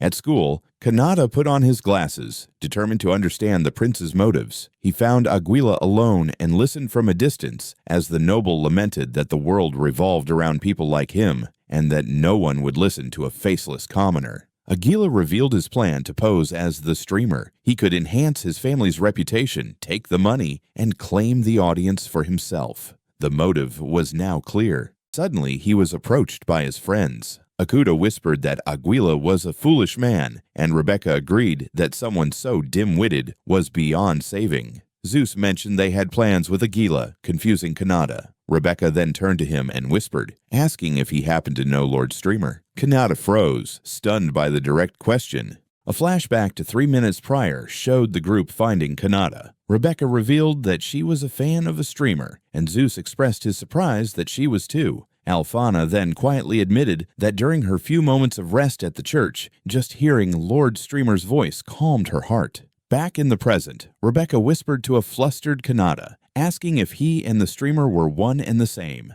The focus shifts to Maria, who seethes internally at the crowd's obsession with the streamer, labeling them cultists. This fixation prompted her to scrutinize Canada's actions, and now she believes bringing her sword was a wise choice as his misdeeds escalate. Presently, she's flustered, realizing both Princess Alphana and the Saintess Rebecca are also fans. When Alphana inquires if she truly disapproves of Canada's actions, Maria can only stammer. Regaining some composure, she states that while she can't forgive Aguila, she also won't tolerate anyone trying to undermine another. Rebecca then redirects the question to Kanata, seeking his thoughts. He suggests that even the streamer wouldn't wish for Aguila to face severe punishment, especially if he reflects on his actions. Rebecca points at him, pressing the matter. Before he can reply, a shadowy claw of immense power erupts from the ground, snatching Aguila and dragging him into darkness. The group stares in disbelief at the empty space. Kanata shouts, questioning where he disappeared, while Alphana confirms Rebecca's suspicion, stating she sensed an evil presence. In an instant, Aguila finds himself in a barren, lightning-scorched courtyard before a looming dark castle. A horned woman, the demon lord Shrausa, stands before him, asking if he is the streamer. Her muscular companion expresses doubt, pointing out that Aguila's mana is too weak to be the real deal. Her expression twists into a terrifying snarl as she towers over the petrified noble. She hisses that he dared to invoke the name of the one she loves, and for that sin, he must be ready to face the consequences. Aguila can only emit a terrified shriek as she closes in. Meanwhile, in the school garden, Kanata and his friends are still in shock. Rebecca voices her concern that it's unwise for a princess to get involved, but Alphana argues that if a demon is behind this, they likely abducted Aguila to verify the rumors about the streamer. Kanata is taken aback by their keen analysis. Their speculation is interrupted as the demon lord appears, casually holding the unconscious and battered Aguila. She comments on how embarrassing the situation is. As Kanata recognizes Aguila's scent, he steels himself, determined to protect the girls. In response, Alphana and Maria immediately take defensive stances. They position themselves between him and the demon, instructing him to stay back. Shrausa clarifies her purpose, explaining that her boss was furious about the impersonation and that she has come to return the pretender. She then addresses Alphana and Maria directly, acknowledging the hostility directed at her. The demon lord chuckles, her demeanor shifting entirely. She reveals that many demons, including herself, are avid listeners of the streamer's broadcasts. She muses on how delightful it is to have a being who can bridge the gap between humans and demons. Turning her gaze to Kanata, she states she would prefer him as the streamer over the pathetic imposter. Kanata struggles to keep his composure, desperately hoping his face doesn't reveal his panic. Alphana's mind races, questioning who Kanata is, now that it's evident even demons view his mana as unusual. Sensing the rising tension, Maria steps forward, introducing herself as a government official and attempting to de-escalate the situation. Shroudsa simply smiles, amused by the young lady's intervention. They departed in an unknown sphere, leaving the group behind. While Princess Maria went to report the incident, Alphana slumped against Kanata, utterly drained from the day's events. Kanata, surprised by her sudden closeness, noticed how near she was. He sat with her for a moment before Maria returned, taking his hands to express her gratitude for his assistance. She explained how much it meant to her. Kanata, flustered, thought to himself that any man would protect a woman, but found the praise overwhelming. Though he couldn't see Alphana's face, he could still hear her soft breathing as Maria looked at him with admiration, telling him he was truly wonderful. A few days later, the repercussions of the encounter became evident. Aguila, now completely transformed, frantically chased after Kanata and Maria, calling out for Lord Streamer to assist him. Following the incident, he had embraced all of the streamer's supposed ideals, publicly exposing all of his family's crimes, and now vowed to rebuild his house to be worthy of a true fan. As she walked through town, she pondered whether the Demon Lord's ceasefire was genuine when a voice called out to her. A mysterious, beautiful woman with dark skin and pointed ears stood before her. She shyly asked if he could show her around the town. Kanata, taken aback, could only stare in surprise. In the bustling capital, Kanata takes in the sights, commenting on the intriguing architecture of the shops. His companion, a tall woman in a sun hat, notes his reaction and asks if this is his first visit to a human town. He confirms that it is, finding the capital truly captivating. She apologizes for making him guide a self-proclaimed country bumpkin, but he cheerfully dismisses her concern, admitting he's delighted to walk alongside a pretty girl. Internally, he thinks she's quite easy on the eyes. Flustered by the compliment, she offers to take him to some of the town's charming hidden spots. They reach a walkway overlooking the city, and as she leans on the railing, gazing at the stunning scenery, her expression turns serious. She whispers to herself, lamenting that someone has been trying to ruin such a lovely view. Her tone gives Kanata pause. He senses a strange atmosphere emanating from her and bluntly asks if she is human. The question surprises her, but her shock quickly turns into delighted laughter. She finds his perception wonderful, admitting she thought the items from her subordinates would have completely concealed her identity. That is indeed the point, and she confirms his suspicion. She is not human. She glances around, noting that the hidden spot is conveniently devoid of other people and magic sensors. As a reward for seeing through her disguise, she declares she will reveal her true self and lunges forward with blinding speed. A dark aura erupts from her as she transforms. Her hat flies off, revealing sharp horns curling from her head. With Kanata caught in her grasp, she introduces herself as the humble demon, Shrousa. He feels a mix of fear and composure. He introduces himself as Kanata. Shrousa acknowledges his name, explaining that she has severed their connection to the outside world with magic. In this isolated space, she states he is the only one who can perceive her. She asks for his thoughts on demons. Kanata recalls being asked this before and shares his honest opinion. He believes that despite the long history of conflict between demons and humans, it would be better if they could coexist. He argues passionately that if someone dies in war, demons would surely mourn just as humans do.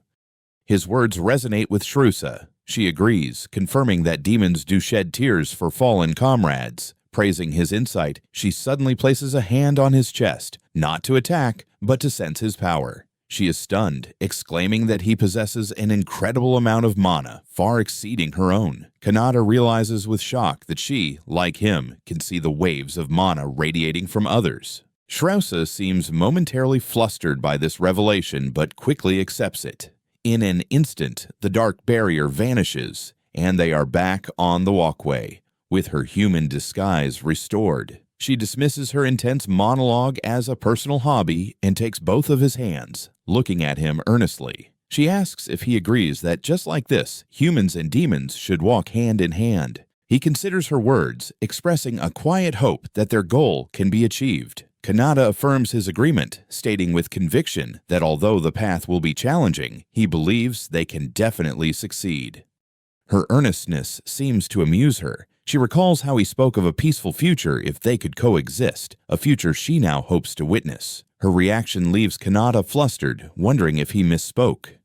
Kanata mentions another person who shares his views, a streamer. With a hint of excitement, she confesses to being a fan, explaining that this streamer's words were what changed her perspective. He had advocated for peace talks over conflict, a message that resonated deeply with her. Surprised, Kanata asks if this streamer is well known even in the Demon War. She confirms his popularity, though she notes that the more stubborn elders remain unmoved. Suddenly, she leans in close, startling him, and enthusiastically invites him to visit her world, promising she can get him in if they go together. After they promise to meet again, Shrusa vanishes in a burst of energy, bringing Kanata's unusual day off to a close. In his room, Kanata reflects on the day's events. He realizes he never suspected Shrouse's true identity, pondering that no one in the human realm even knows the Demon Lord's true name. Deciding to end his dream a bit earlier than usual, he advises his viewers to get some rest before climbing into his own bed, exhausted from his unexpected role as a tour guide. He falls into a deep sleep, but his rest is not destined to be peaceful. Hovering silently above his bed is a mysterious figure clad in a dark coat and a plague doctor's mask. The intruder, Crow, observes the sleeping streamer and lets out a soft, ominous laugh. Kanata's day, it seems, was not over after all. A few days prior, a contract was established. A young woman with reddish-brown hair confirmed to the plague master, Sasan Crow, that she was the client this time. With a sinister smile, she asked if Crow remembered a certain man. The target was Kanata, the one she referred to as the perverted noble who had been sent back to his home country because of Maria and Kana. Her request was simple. She wanted his head. She twisted with rage as she recalled the public humiliation, vowing never to forgive him for making a fool of her. Crow accepted the job, noting from the file that the target was just a plain commoner in the capital. The job seemed easy. The target simply had poor luck. The client laughed, filled with vindictive glee, and told Crow she was counting on it. In the present, the true identity of the assassin is revealed. A young girl, the real Crow, lands silently on a city rooftop. She remarks to herself that it has been a while since she last visited this place. With her objective clear, she decides to begin her mission by gathering intelligence. An hour later, her reconnaissance is complete. It had been surprisingly easy. Her findings painted a picture of a kind young man, a student who had helped a woman from a pervert, saved his sister from a scammer, and was a regular customer at a local bakery. She conceded that he seemed like a good person, making the job feel painful, but she resolved that she had no choice but to proceed. In a shadowed alley, she wrestled with her thoughts. The grim possibility of having to sell drugs again crossed her mind, but she pushed it aside, determined to continue her work as Crow. Her mind drifted to him, the streamer, an existence she knew only from across the screen, who had given even a doubtful assassin like her a reason to live. There was a kinship between them. The streamer hid his true self, just as she, a young girl, hid behind the persona of Crow. This perceived similarity fostered a parasocial bond, though she had only known of him by pure coincidence. As a fellow townsfolk, she never expected to grow so fond of him. Her thoughts mirrored his streaming style as she mused about the rare jobs in this world.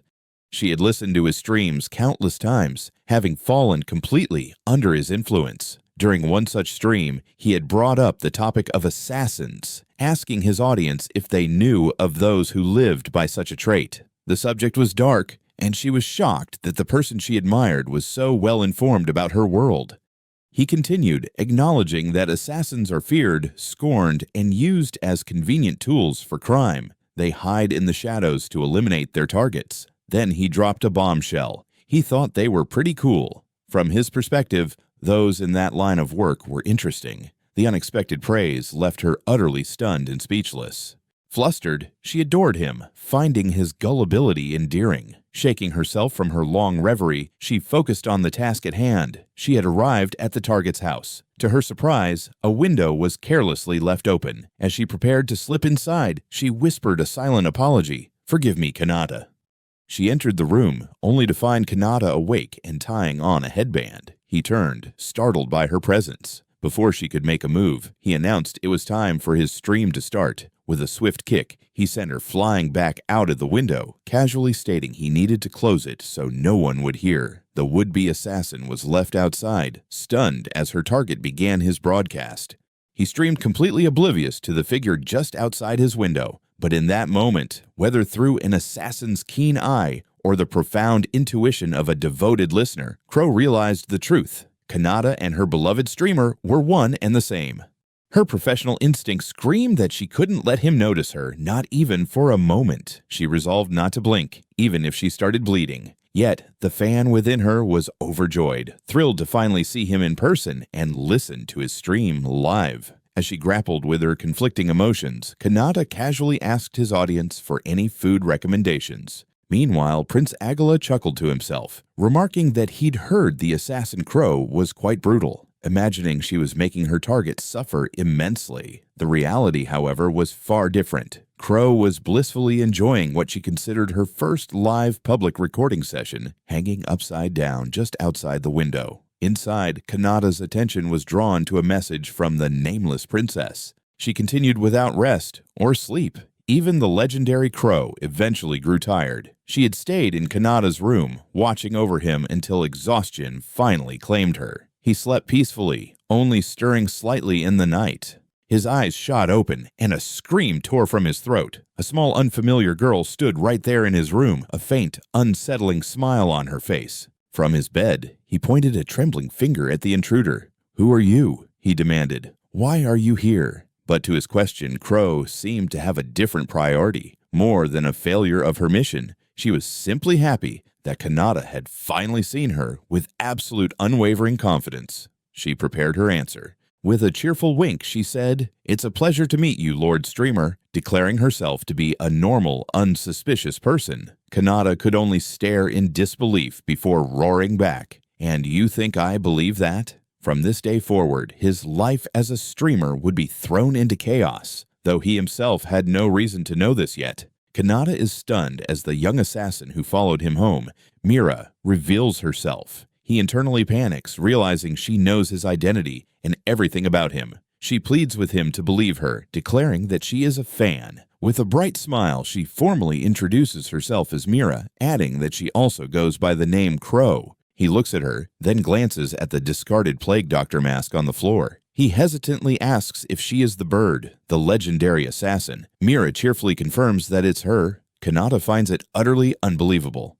His mind races, questioning why such a notorious figure would sneak into his room to watch him sleep. With unnerving intensity, she repeats her reason. It is because she is his fan.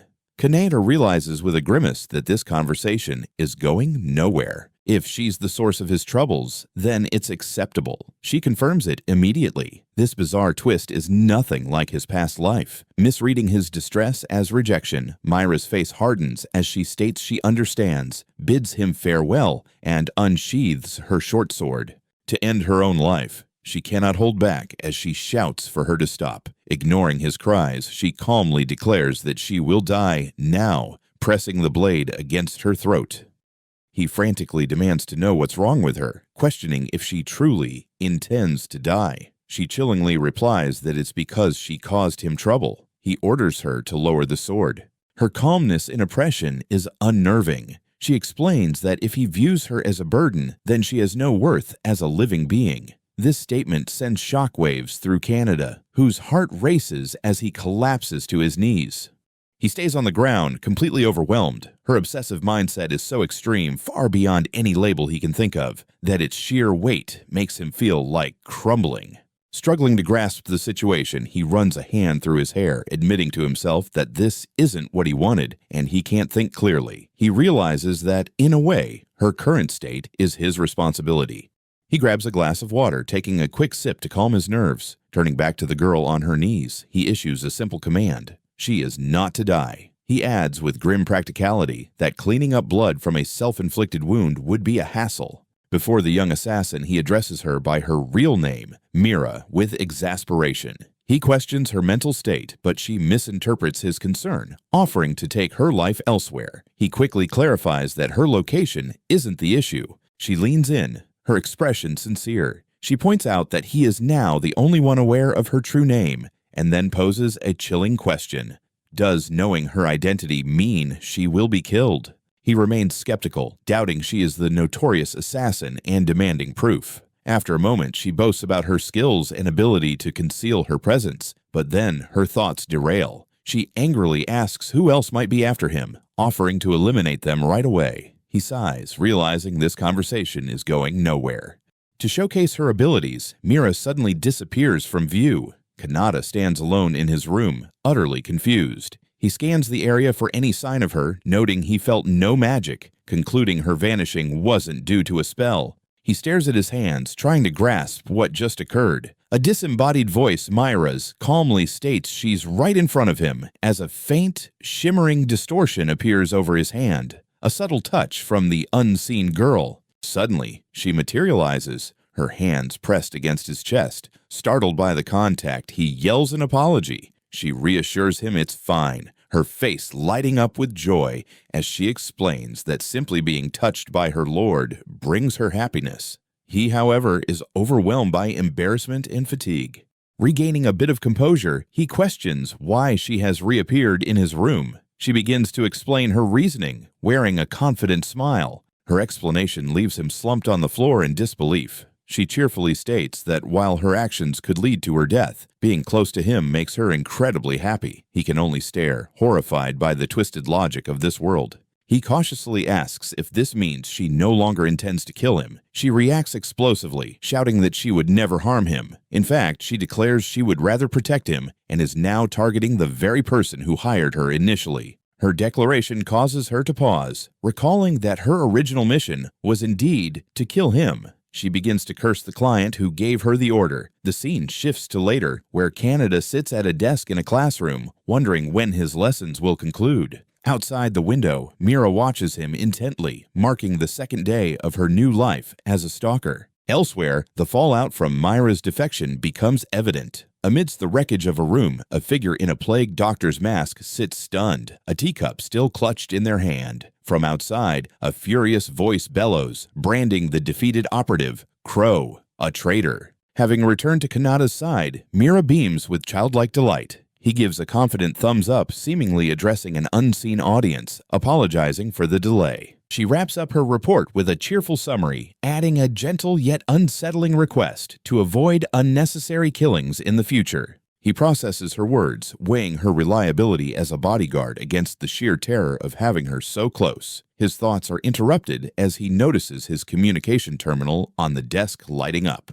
Reaching for the device, he wonders if the letters he requested have finally arrived, hoping the distraction will help calm his nerves. He stares at the glowing screen in confusion as an unfamiliar voice emanates from it, addressing him with a startling title. The screen flashes with a bold, damning message. Streamer, you are a mass murderer. Kanata freezes, his eyes wide with shock. The message continues, declaring his sins unforgivable and accusing him of using heinous means to gain fame.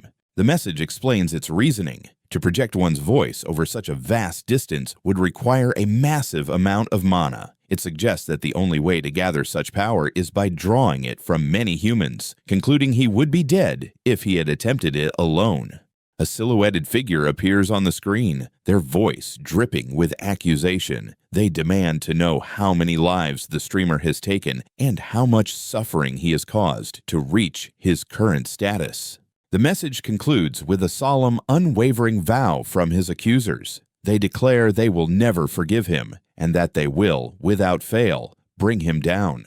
He stands frozen, the words on his terminal echoing in his mind, wondering what the sender could possibly mean. Nearby, Mira contemplates the implications of the accusation, realizing such a rumor could spread like wildfire in just a few days. His mind races to defend himself, insisting internally that he was only using his own mana for the streams. But his frantic thoughts are interrupted by a strange sight. Mira kneels by his bed, pressing his pillow to her face and deeply inhaling. "So this is my lord's scent," she murmurs to herself, a wave of exasperation washing over Canada. This was going to be a hassle. He couldn't believe this was happening to him, reflecting on how, in his past life, similar baseless rumors would lead to celebrities being burdened with bizarre reputations. As he grappled with his thoughts, Mira suddenly appeared at his side, looking up at him with concern. "My lord," she asked, "what happened?" Her question went unanswered as he pushed aside the threat for a moment. He pointed an accusatory finger at her. "Hold on," he demanded. "What did you do to my bed earlier?" Mira simply tilted her head, feigning innocence. "Whatever could you be talking about?" In the realm of ataraxia, the title of streamer had become a name of great renown. The streaming culture he introduced steadily spread among the populace. However, many who were charmed by his values developed an obsessive devotion, becoming what could only be described as yandere listeners. His influence brought about sweeping societal changes, improving discrimination based on profession, dismantling bandit guilds, establishing a ceasefire with demons, and freeing slaves. To move entire nations with a single word was envied by many. Among them were those who, in their own way, were now attempting to perform similar streams. In a small country near Rogias, within the estate of the noble Sondai household, a young woman collapsed onto the floor. She cried out in pain, lamenting that there was nowhere near enough mana. Others like her pleaded for forgiveness, unable to continue. A man grabbed her by the hair, lifting her head and roaring that every single one of them was worthless. Master Rikpa lounged in a chair, questioning why he had even purchased such ungrateful slaves. An elderly attendant approached, reminding his master that, as he already knew, Manny was as precious as blood to them. The attendant continued his report, stating that this was the last batch of slaves and there were none left to provide mana. He advised against draining them to their limits, as they would die, unnecessarily increasing expenses. It would be best to let them rest. Rick cursed the kingdom's princess for enacting new laws against slavery, making it difficult to acquire new stock, but then smirked, declaring his own success. Then approached, and Rikpa confirmed with him that they had successfully captured an SS rank adventure the day before. He scoffed at the idea of treating the slaves kindly, ordering them to be returned to their cells to rest. He turned to his attendant and asked for a status update. The old man, reviewing a clipboard, reported that the captive had enough mana for 5 minutes of streaming time. Inside a large capsule, the adventurer Akuti floated in healing water, recovering from his travels.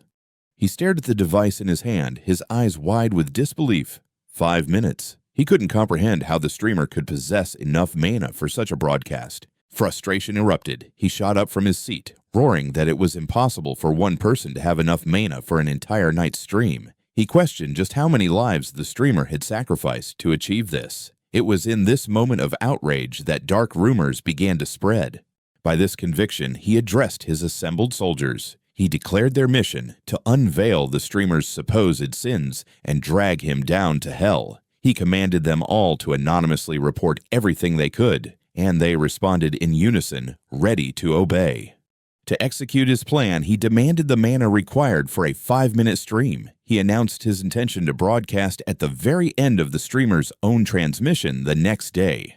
Meanwhile, unaware of the plot against him, Canada stared at his own device, a look of mild surprise on his face as he read a message. He stood up from his desk as Mira, who was in his room, questioned if it was all right to leave things as they were. Kanata replied that while he wasn't entirely sure, he wanted to wait and see how the situation unfolded. Mira floated closer, expressing her worry that her lord would be misunderstood by this world. Kanata, rubbing his neck, noted how she was just hanging around and wondered aloud when she planned to go home. Suddenly sporting a pair of glasses, Mira offered to take care of his pain, assuring him there would be no killing involved. Kanata could only question where the glasses came from. He vehemently rejected the idea. Undeterred, Mira then proposed a more gruesome alternative, selling their organs. Elsewhere, Maria and her friends watched a broadcast on their own devices. Seeing one of them eagerly licking the screen, Maria sighed to herself, lamenting her mistaken belief that all of her fans were gentle people. Clearly, they were not. In his room, Kanata felt the urge to take a walk to clear his head. Mira eagerly offered to accompany him, but he insisted she stay hidden. When he inquired about her price, she simply stated that her presence was payment enough. Under the full moon, he stretches, savoring the cool night breeze. Mira beside him flushes and clenches her fists, defensively asserting that she isn't a stalker. His tranquility is shattered by a sudden buzz from his phone. A broadcast has started, with a voice mockingly addressing the fools who are mindlessly enjoying the streamer's antics. Rick Boo, the speaker, vows to reveal the truth about the streamer's wickedness in 5 minutes. Throughout the city, people pause to listen to the broadcast on their devices. Whispers ripple through the crowd as doubts about the accusations begin to surface. Even Alfana, Akuda, and Rebecca listen, their concern growing as the notion that the streamer is responsible for numerous deaths takes hold. Elsewhere, Maria stares at her screen, her initial confusion morphing into shock. The gravity of the slander sinks in, and disbelief hardens her expression. Her shock transforms into a furious outburst. With a cry, she insists there's no way he could commit such acts, crushing her device in a powerful grip.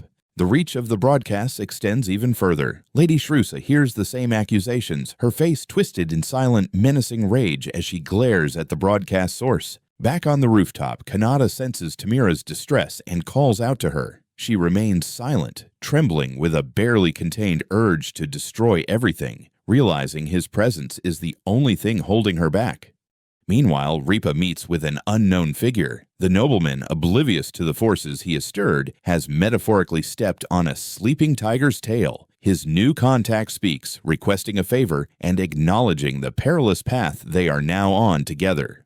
As his friends Akuda and Zeus leave for the day, Kanata sits alone on a campus bench, contemplating his next steps. Nearby, a clock ticks, signaling the start of classes. Why? He overhears Maria and her friend discussing his stream from the day before. They question the rumors of him killing people, expressing disbelief that anyone could possess such immense power alone. He notes the significant impact his broadcast is having. In class, he reflects on the numerous inquiries he's received about how his streams operate. He has consistently dodged these questions, feeling that the only real explanation would be the unhelpful truth. He can do it simply because he is who he is.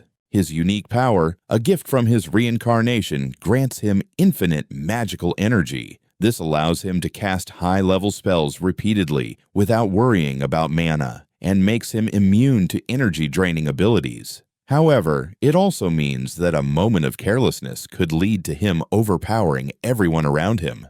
He realizes it's best to keep this ability under wraps to avoid complications. As long as he can continue streaming, he's satisfied. As he walks through the school halls, he worries that conspiracy theories about him might be escalating. Suddenly, he's startled by the sudden appearance of the assassin, Mira, who apologizes for her tardiness. She hands him a letter, stating she did her best to gather the information he requested. Flustered by her closeness, Kanata asks her to give him some space, leaving her confused. He thanks her for her efforts, but gently requests that she avoid violence. Mira blushes, admitting she had to use a bit of force, but insists that if it's his order, she would do anything. This is too much for the assassin. Overwhelmed by gratitude from the one she calls Lord Streamer, Mira faints from exhaustion. Kanata can only watch in surprise as she collapses. He opens the document she provided. The intel points to a noble from the Rhodius Kingdom, a small and distant nation, as the puppet master. After reviewing the documents, he realizes the situation is far worse than mere rumors. An entire organization born from envy has formed against him. Mira, the source of this detailed intel, looks on, satisfied with her work. Impressed by her efficiency, he notes how quickly she uncovered the truth. Mira, kneeling before him, offers to gather even more information if he desires, but he simply asks if she is truly okay with taking on such tasks. Without hesitation, he assigns her a new task, holding his communication device. He instructs her to use her network to infiltrate a specific stream. Eager to assist, Mira immediately accepts the mission. Dressed in a school uniform, he has reviewed the details of the rumors circulating. The document outlines a malicious narrative claiming he gains the trust of former slaves only to drain them of their magical energy. He scoffs at the creativity of the slander. The text asserts that his supporters are brainwashed and that his death is the only way to stop his alleged crimes. As he processes this, Mira departs on her new mission. His composure finally shatters. Slamming his fist against the wall, he lets out a bitter laugh. He's furious that their selfish assumptions are now targeting not just him, but also his listeners. Meanwhile, in the demon realm, Kana flies into a destructive rage over the rumors, forcing her comrades to restrain her. Lady Shroudza observes calmly, noting that the repair costs will be significant, but for now, the number of listeners believing the slander seems small. At the academy, Kanata walks through a courtyard, overhearing a group of students, including Maria. They discuss the rumors, questioning whether they are fake, though one admits the slander is frighteningly plausible. He now understands just how far the lies have spread. He seeks a quiet spot to sit and contemplate the situation. He knows he needs a straightforward way to resolve the misunderstanding, as his words alone won't suffice. Ignoring it would only let the problem fester. Then an idea strikes him. Looking at his audio-only streaming setup, he realizes he could show his hands during a broadcast. He thinks that mimicking the school entrance exam in this manner might be the key to changing everything. Keith was playing with an item Maria recognized instantly. It was the measurement orb from the entrance exam, a device used to classify a person's magical capacity. She realized he would need one. If he could use it on stream for all his listeners to see, it would serve as undeniable proof that he was broadcasting using his own power. As he sat alone on a campus bench, the weight of the situation pressed down on him. The orb was costly, not something an ordinary student would casually lend. From a distance, Alfana and Maria observed him, sensing his distress. Maria watched him, remarking that he was just like her. Alfana understood, asking if she meant the lying Lord Streamer. Maria clarified her point, expressing her understanding of his desire to purge the world of sinners, a goal she shared. With their decision made, the two approached, calling his name and startling him from his troubled thoughts. He quickly stood to face them, acknowledging Princess Maria and Alfana with surprise. Alfana looked at him with concern, asking what was wrong, though she added that he didn't need to explain for her to understand. Internally, she felt a powerful urge to help, realizing she had to be careful not to lose herself and her feelings for him. She reminded him of his own character, recalling moments where he had helped others in need. He was, she affirmed, someone they could trust. Because of this, she extended a hand, making a formal offer. Now that he was the one in need, they would lend him their assistance. She urged him to share his burden with them. Her reasoning was straightforward. It just so happened that they were born blessed with power and influence, resources they could now use on his behalf. She continued her plea, explaining that their power and resources must be utilized to help those in need. With her hands clasped earnestly, she looked up at him and asked if he could please rely on them. His heart raced as he clenched his fist, a wave of relief washing over him. He realized that if it was these two, he could genuinely trust them. As he came to this conclusion, Maria spoke up, asking both him and Alfana if she could request a favor. He raised a hand to his chin, his expression turning serious. He apologized, stating that before they proceeded, there was something he needed to tell them. He confessed that he is a streamer. Alfana and Maria stood frozen, their eyes wide with shock as the revelation settled in. Why? Kanata fidgeted nervously, arms crossed. He worried that his confession was too abrupt, doubting they would even believe him. He muttered a quiet apology for the suddenness. Alfana interrupted, calmly stating that she had known all along. A stunned Kanata asked how long, and she explained it was since their first meeting, recalling a small wound she had seen on his right hand. She continued, clarifying that right after their meeting, she saw his hands during his stream, and the connection became clear. The realization dawned on Kanata. Suddenly, Maria erupted, her face a mask of horrified understanding. The truth finally hit her. Kanata is Lord Streamer. Alfana confirmed it was surprisingly easy to deduce, especially given his accent. Flustered, Alfana realized he must have been unconsciously revealing information. Alfana and Maria simply stated that it was only natural for them to figure it out. Alfana then stepped forward, gently taking his hands in hers. She held him firmly, reassuring him that even knowing the truth, they are his fans and would never do anything to cause him trouble. Her tone became intensely serious. She declared that if they did, they would have no right to call themselves his fans. She steps up, placing her hand over his. Agreeing with Alfana, she adds that they want to keep hearing his fearless voice. Leaning in close, she insists he drop the formalities and stop calling her princess. Kanata, overwhelmed, can only stammer his agreement. He listened, somewhat shocked, as Alfana and Maria declared their allegiance. Alfana reminded him of her royal and priestly status, offering to fulfill any wish he had. He could only acknowledge them. They each took one of his hands. He reflected on how, despite knowing his true identity, they had kept his secret safe. He felt a strange unease creeping in. Their demeanor was different, almost unsettlingly intense. They leaned in, their faces alarmingly close as they stared at him. Panic surged through Kanata as he glanced around, fearing someone might overhear. Fana winked confidently, revealing she had anticipated his worries and cast a spell for privacy. Relieved, Kanata thanked her. She then turned serious, stating they needed to discuss the rumors about his identity as a streamer. She elaborated, explaining that she had asked her parents to investigate. Thanks to a mysterious ally, they had traced the rumors back to their source. Kanata was amazed by their swift progress, which Maria proudly confirmed. Alfana continued, stating that while rumors painted him as a mass murderer, their investigation found no evidence. However, they did discover that his activities as Lord Streamer required an extraordinary amount of mana. This led her parents and the leaders of every nation to two conclusions. Either he had more mana than anyone else, or he was using some unknown device to generate the energy needed for streaming. Ria clung to his back, urging him not to feel he had to rely solely on them. She explained that the title of Lord Streamer now held significant power, and he had gained unwavering support from the common folk. He was struck by this revelation. So many people believed in him and were ready to fight for him, unwilling to forgive any harm that came his way. Grateful, he realized he didn't want anyone else to clean up his mess. He expressed his trust in both Maria and Alfana, though embarrassment flushed his face at their predicament. The two girls, having fallen to the ground, looked up at him, dazed, yet determined.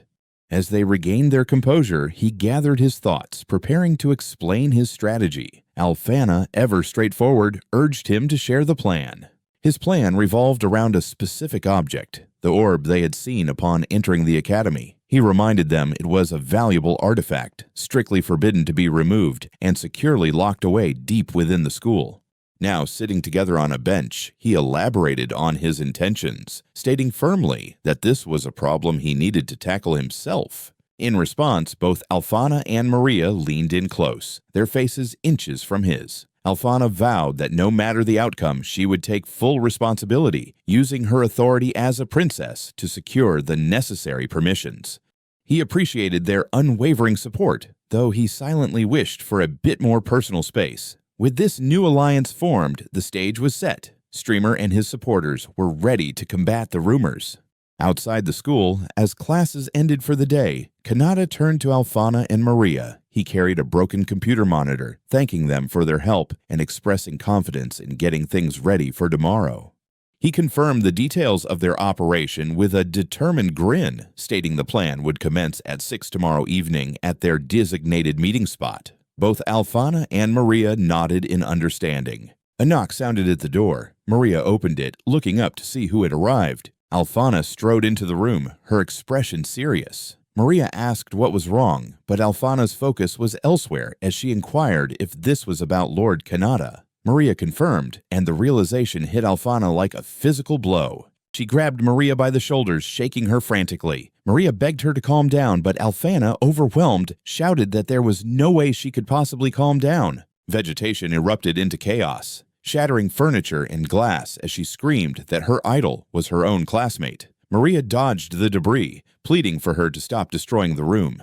Later, the room magically restored, Maria looked down at a bandaged and flustered Alfana on the floor. Alfana insisted she wasn't lying, explaining that while she was never certain, his way of speaking always felt familiar. She continued to mutter Kanata's name. Maria leaned in, telling her to stop murmuring, and pointed out that she could now use their meetings to make Lord Kanata fall for her. The suggestion caused an immediate shift in Alfana's mood. She now stood before a chalkboard filled with equations, her expression one of intense calculation as she pondered which name to call him.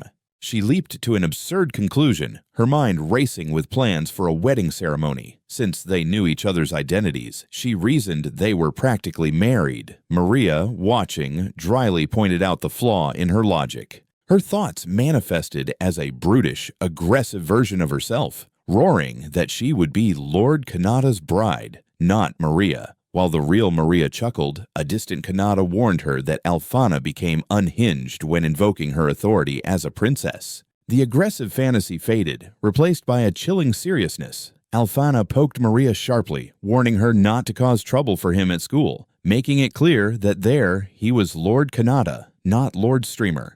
She vowed not to forgive Maria if she interfered, her expression intense in a way Maria hadn't seen in a long time. This intensity reminded Maria of their childhood, specifically when Alphana, looking feral, admitted to replacing Maria's alarm clock with a bomb when they were 5. A younger Maria could only apologize for some unknown transgression.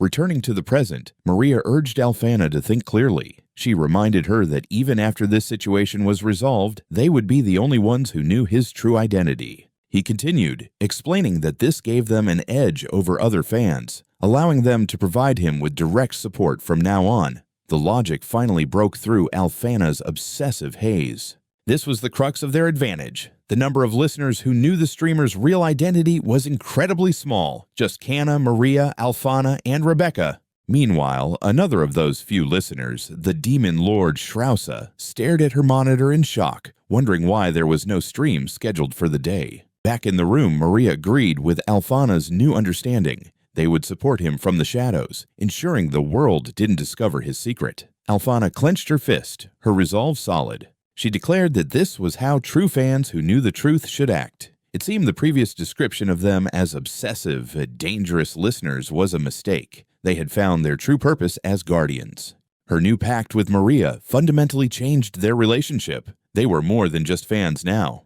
This new alliance was sealed with a firm handshake. Maria declared them friends and allies united in their goal to support Lord Kanata. Alphana enthusiastically agreed, her expression bright with shared purpose. It seemed like a moment of beautiful friendship between two young women. But beneath this facade of camaraderie, a fierce rivalry simmered, symbolized by the spirits of a dragon and a tiger. Alphana silently vowed to become Kanata's favorite, while Maria was equally determined to be his undisputed number one. Any notion of simple friendship was a misjudgment. They were now driven by a possessive, all-consuming desire. Returning to the matter at hand, Alphana held up a small device. She noted that Lord Kanata was busy preparing for the coming revolution and wouldn't be streaming. Confirming that Maria was as much a fan as she was, Alphana proposed a plan to use his archived streams to boost their morale for the next day. Maria's eyes glinted with approval. She agreed it was a good idea, adding that with no classes scheduled, simply bracing themselves wouldn't be enough. The competitive spark reignited instantly. Alphana asked which archive stream Maria had in mind. Maria accepted the challenge, confidently specifying the stream where he held a Q&A session while maintaining a cool demeanor. As they prepared to watch, the device played a recording of Kanata's voice, a charismatic and playful invitation echoing from the small speaker. "Say, you guys, how about you all become," followed by a light-hearted laugh. As his voice filled the room from the small device, all restraint vanished. Maria, fist pumping the air, roared her adoration for Lord Streamer. Alphana, overwhelmed with emotion, contorted on the floor, joining in with a fervent cry of, "We love you!" Their passionate screams echoed through the night. From Kanata's perspective, the plan was set. Maria and her friends confirmed their meeting for the next day at 6 in the evening. He clenched his fists, filled with anticipation. The attempts hit a wall right away. A teacher blocks the school gate, firmly denying any student's exit at this hour. Kanata understands he stands no chance of persuading the man. He wonders if anyone could bypass the guard. Just then, Mira appears, clinging to his back. Startled, he asks how long she's been there, and she simply responds, "Did you call?" They soar through the night sky. He glances at his companion, a determined smile on his face. Mira inquires about his late-night errand in the capital, and he reveals he needs assistance from a specific adult. On a rooftop, Kana waits for him. She states she's ready to get down to business, but a flustered Kanata quickly clarifies that's not why he's here. He urgently seeks someone who can whip up an outfit for him in no time, offering to pay any price. He emphasizes the need for discretion. Kana immediately understands and promises to draft a map for him. With Mira now asleep on his back, he spends the night visiting various shops in the capital, including an armory. They continue their errands until dawn, with just an hour left before the meeting. He finally reaches the place Maria mentioned, a grand castle-like building. Staring up in disbelief, he wonders if they can truly borrow such a venue for something so trivial. Dressed in a finely tailored suit, he admires his allies' craftsmanship. He inspects his new detachable streaming camera preparing for the broadcast. Just as he feels ready, a knock interrupts him. He invites them in, aware that the real challenge is about to unfold. He finds himself with Alfana and Maria, both visibly anxious. He reminds them they didn't have to come, but they insist their presence will help keep his identity hidden. This predicament stems from their meeting yesterday, when he contemplated revealing his identity. During that discussion, he realized his proposal would expose him as a student living in the dorms. Alfana confirmed she had already figured it out just by glancing at his hands, much to his chagrin. In response to his dilemma, Alfana suggested using her secret villa for the stream. She assured him it was so well hidden that even her parents were unaware of it, a place unnoticed even by those looking directly at it. She explained that her magic as a saintess made this possible, causing people to simply overlook the area. This magic was so potent that it had baffled even seasoned adventurers who sensed something was off but couldn't pinpoint the massive castle. Alfana promised to adjust the barriers so he could see it. Maria then suggested combining her magic with Alfana's, creating a space where they could stream without fear of being tracked. Kanata could only admire their skills. Maria clarified that while her magic was a sacred legacy, she wouldn't betray it. She would make an exception for him. Immediately, both she and Alfana clung to him, insisting they had to accompany him to open the villa and ensure he remained undiscovered. Overwhelmed, he finally consented. Now he stands in the villa's opulent interior. The magical energy radiates from the walls, and he resolves to express his gratitude later. His thoughts are interrupted as Mira appears, gives him a quick thumbs up, and then disappears from view. He realizes with a jolt that she only pretended to leave. Comfortably outside, Mira enjoys a drink. She somehow bypassed Alfana's powerful magic and decided to keep watch, ensuring Kanata could stream until he was satisfied. Across the city, Kana stares at her device, worry etched on her face as she wishes Kanata good luck. Meanwhile, a crowd gathers to watch the broadcast, their anticipation tinged with skepticism. Akuda and Zeus speculate that the streamer will likely make an excuse and not show up. In the demon realm, Lady Shroudza observes with a confident smirk, expressing her faith in the streamer. Her subordinates are less convinced. One notes he's different from other humans, while another questions if he poses a threat. They all agree to watch what they assume will be his final stream. Inside the hidden villa, as the clock strikes the appointed hour, Maria turns to Kanata. She informs him that it's time. Alfana stands nearby, silently observing. He acknowledges them, confirming they should proceed as planned, taking a deep breath. Kanata admits to himself he's nervous but resolves to savor this moment, the world's first evolution of live streaming. While he prepares, his rival, Prince Aguila, stands before a massive, expectant crowd. He declares that regardless of any excuse, this will be the streamer's final broadcast. Aguila demands the streamer reveal his true self, his hands, and his awful voice for all to see. Moved by the prince's public threats, Kanata clenches his fist. He gives a final instruction to his companions, telling them to act if they see any opportunity. As the stream goes live, a wave of collective shock washes over all viewers. From Kana to Lady Shroudza, from Prince Aguila to the king himself, a unified cry of disbelief erupts. The source of their astonishment is the figure on screen. It's not an unmasked commoner, but the streamer in his full helmeted persona, greeting his audience and asking if they've been waiting.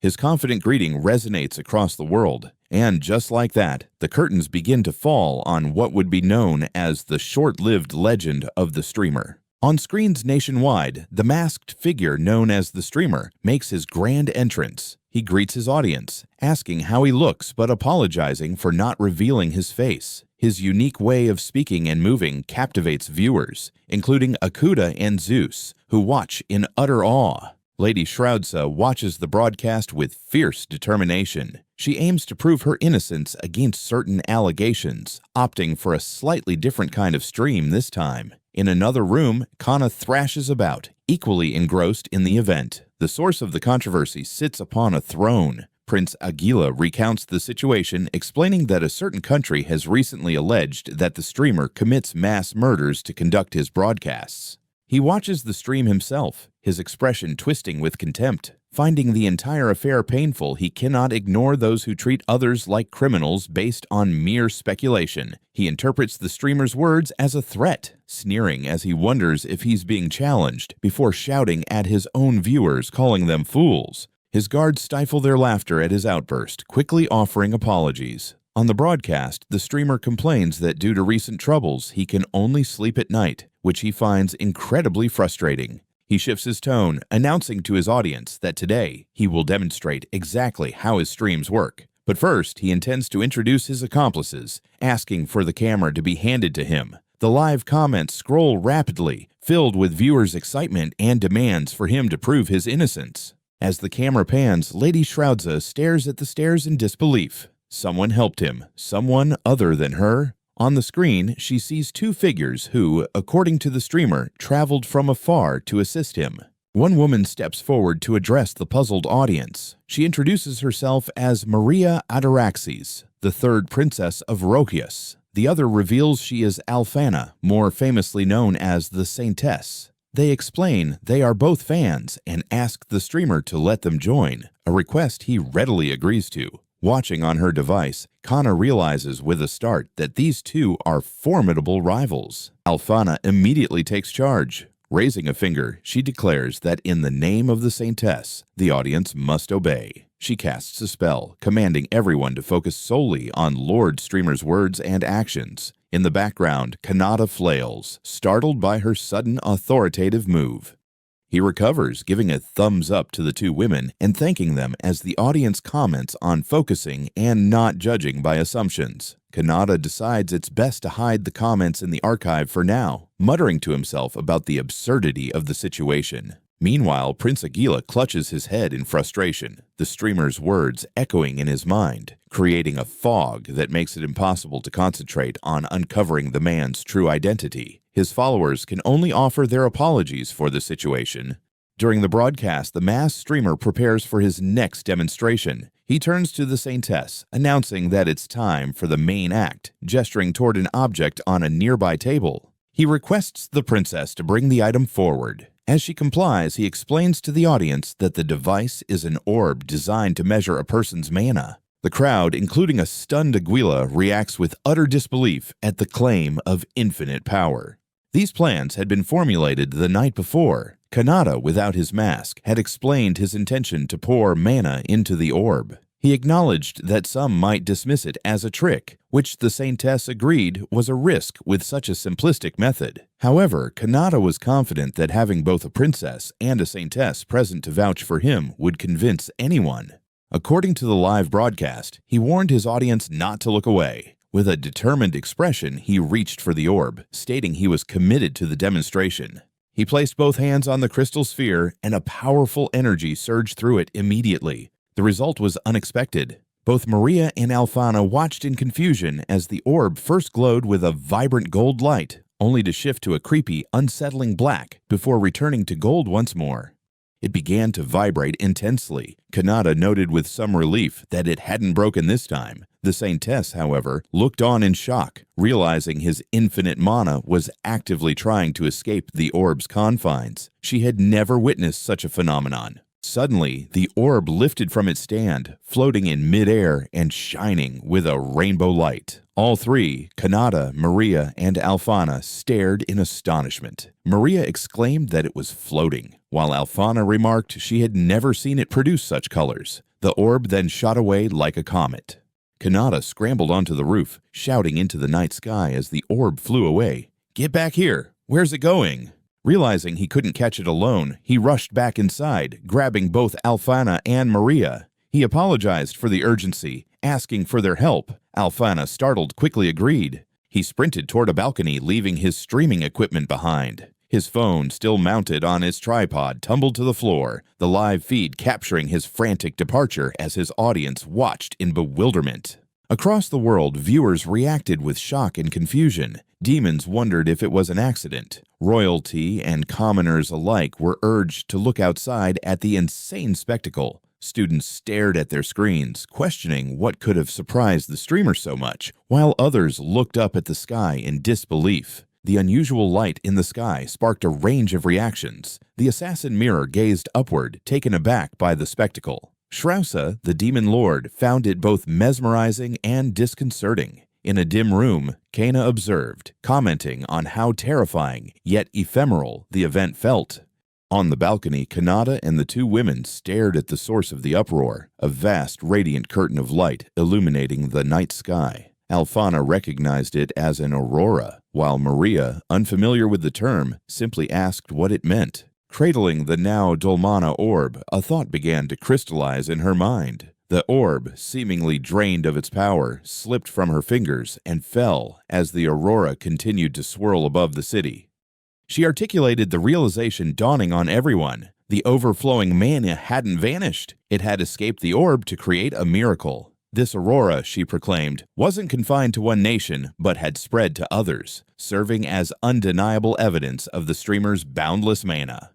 Her words resonated with the public, who began to view the event not as a mere accident, but as a divine miracle. They speculated whether the streamer was a celestial messenger, yet, in their wonder, they missed a crucial detail. The king and his advisors, however, were not oblivious. As the sky returned to its usual state, the king expressed alarm, noting that auroras simply did not exist in their world of ataraxia. He concluded they stood no chance against the streamer, who had utterly disrupted the natural order. In the demon realm, reactions were mixed. Prince Aguila fell into despair, clutching a device and muttering that it was all a deception, convinced the streamer had siphoned mana from slaves. He begged for assistance, believing they should not confront a god. In stark contrast, Lady Shrausa and her attendant Kikiki raised their arms in victory, declaring the spectacle worth every moment. Awe spread like wildfire. The people were convinced the night sky had been intentionally crafted by the streamer. They hailed him as a being capable of commanding the heavens, a supreme ruler of the skies. To them, the stunning display was a miraculous event, so profound it could leave one breathless.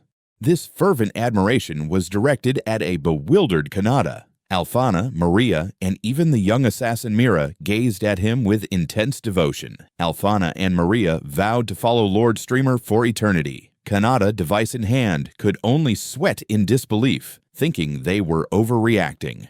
Throughout the capital, excitement buzzed in the air. Citizens waved flags adorned with the streamer's emblem, eagerly speculating if he would broadcast again today. The king, standing beside a noblewoman, observed the scene with a serene smile, expressing his gratitude for witnessing such a divine miracle, marking the dawn of a new legend. Even in the demon lands, the news had spread. A three-eyed demon inquired of a goat-headed companion if they were tuning in as well. The goat-headed demon confirmed that the streamer's supposed infinite mana intrigued him, hoping he might visit their realm someday. Back in his room, Canada rested his chin on his hands, a weary smile on his face. He pondered his sudden rise to fame, thinking it was quite an honor, but his thoughts trailed off, hinting at the immense pressure that accompanied it. His fatigue was overwhelming. Sleep had eluded him due to constant travel between capitals, student dorms, and Maria's estate. As he attempted to rest, his peace was shattered by the excited shouts of students outside his window, marveling at how the streamer's divine miracle illuminated the sky and pleading for him not to disturb their breaks. Later, while strolling through the school, he spotted Maria enthusiastically showing another student her device. She pointed out the phenomenon, calling it an aurora. Hearing this, Kanata was struck by a sudden realization, questioning why everyone was attributing it to him. He pondered the term divine miracle, recalling that in his past life, auroras were well-known phenomena existing since before the Common Era. The disconnect between his worlds was stark. Nearby, Mira lay fast asleep on a bench, utterly exhausted and unable to move, a testament to their shared fatigue. The weight of this fame pressed heavily on his companions. A throng of students surrounded Alfana and Maria, bombarding them with questions. They were eager to learn what Lord Streamer was like and what they had discussed. Maria attempted to push through the crowd, insisting she had official business, but the students pressed closer, begging for any behind-the-scenes details. She gazed out the school window, adjusting her glasses. With classes about to start, she reflected on her debt to her friends, resolving to find a way to express her gratitude. Waving to someone outside, she bid them farewell until the following week. Meanwhile, Kanata distanced himself from the crowd, focused solely on returning home to rest. His departure ignited Aguila's fury, who loudly questioned who Kanata, a mere commoner, thought he was. Instantly, Maria and Mira snapped back, telling him to be quiet and accusing him of jealousy. He paused, realization dawning. Looking back at the fuming noble, Kanata understood that this resentment from the aristocracy was the root of their recent troubles. The narrative shifted to the resolution of the Rikba incident. Maria explained that shortly after the stream, the royal knights found Rikba's home, compelled him to confess his crimes, and arrested him, sparing him from exile. Before his imprisonment, whether out of genuine remorse or because the consequences had utterly broken him, Rick Butt gave away his entire fortune to his slaves. In that moment, prostrate on the floor, he offered everything as a humble apology, declaring he had no need for wealth or prison. However, a flashback reveals the truth. An hour before the knight's arrival, Demon Lord Shrausa held Rick Biz's head in her hand, mockingly praising his apology and explaining that her skilled subordinates had easily found a bug like him, noting his security was pathetic compared to the streamers. Returning to the present, Kanata walked alone, contemplating his next steps. He resolved to urge his listeners to be more cautious in their judgments to prevent chaos from erupting again. He also considered the mixed reactions to his new hairstyle. As he walked, Alfana joined him. He sighed, admitting to her that he felt responsible for it all and needed to be more careful in how he handled things moving forward. Alfana greeted him formally, noting his exhaustion. Just as she pointed out that he also used magic, Mira suddenly appeared, her face inches from his. She whispered intently, asking if his earlier thoughts meant he was considering ending his streaming. In response to her inquiry, Kanata put on a brave front, declaring that despite the recent unwanted attention, he would continue his streams as usual. He vowed to ensure both he and his listeners could enjoy them while safeguarding his identity. Nearby, Alfana expressed her relief, admitting that she and Maria had been worried, flustered by their concern. Kanata thanked them for their support and quickly left. As he departed, Alfana watched him with a contemplative, intense expression. She mused that those two were too good to be mere friends with her, strengthening her resolve to support him even more from that moment on. Later, he returned to his room, announcing his arrival into the seemingly empty space. Wondering where Mira could be, he dismissed the thought that she would be waiting for him, only to look down and find her prostrated on the floor. With her head bowed, she loudly asked how she might assist him.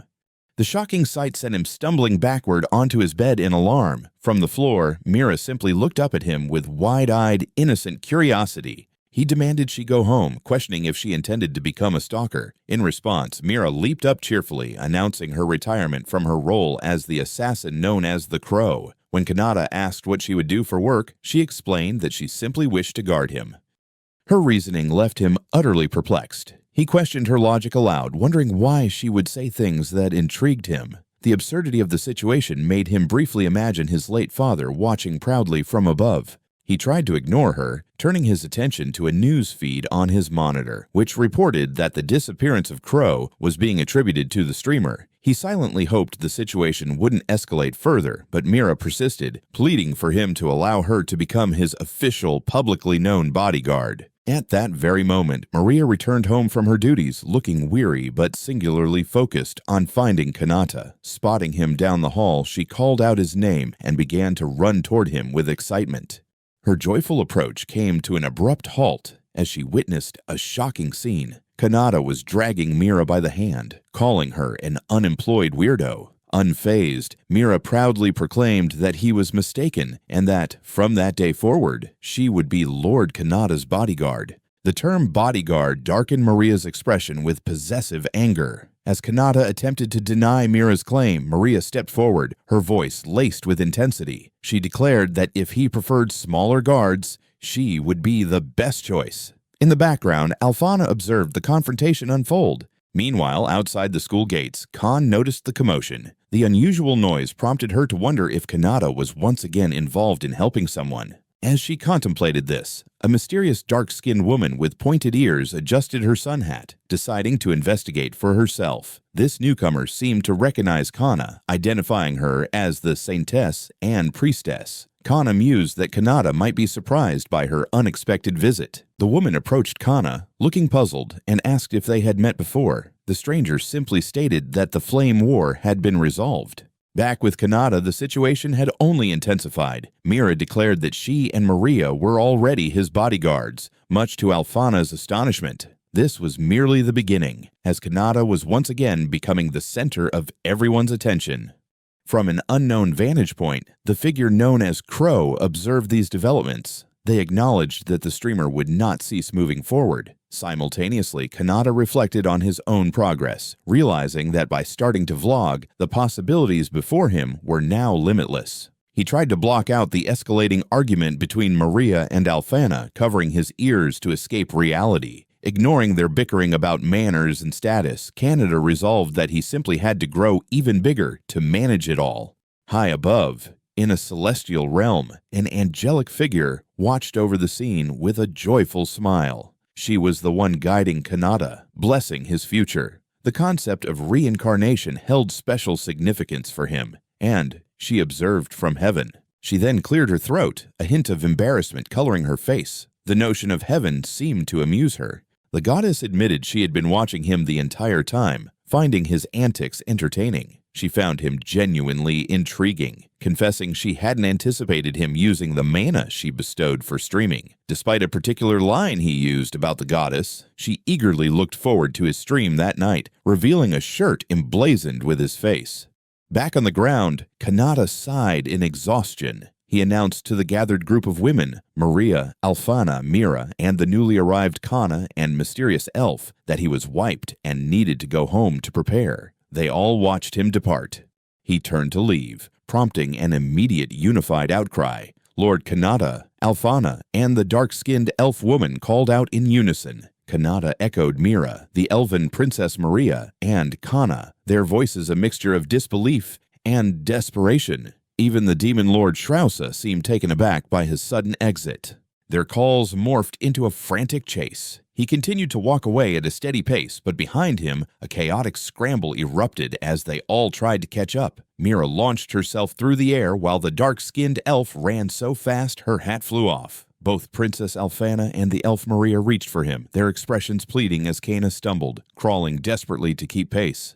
Seated on a bench before a large church, Kanata looked bewildered, pointing to himself as he processed a single question. His supporters, inside the building, Alfana and Maria, stood before him. Alfana explained that this was precisely why they had brought him here, asking for his thoughts on the matter. He mulled it over.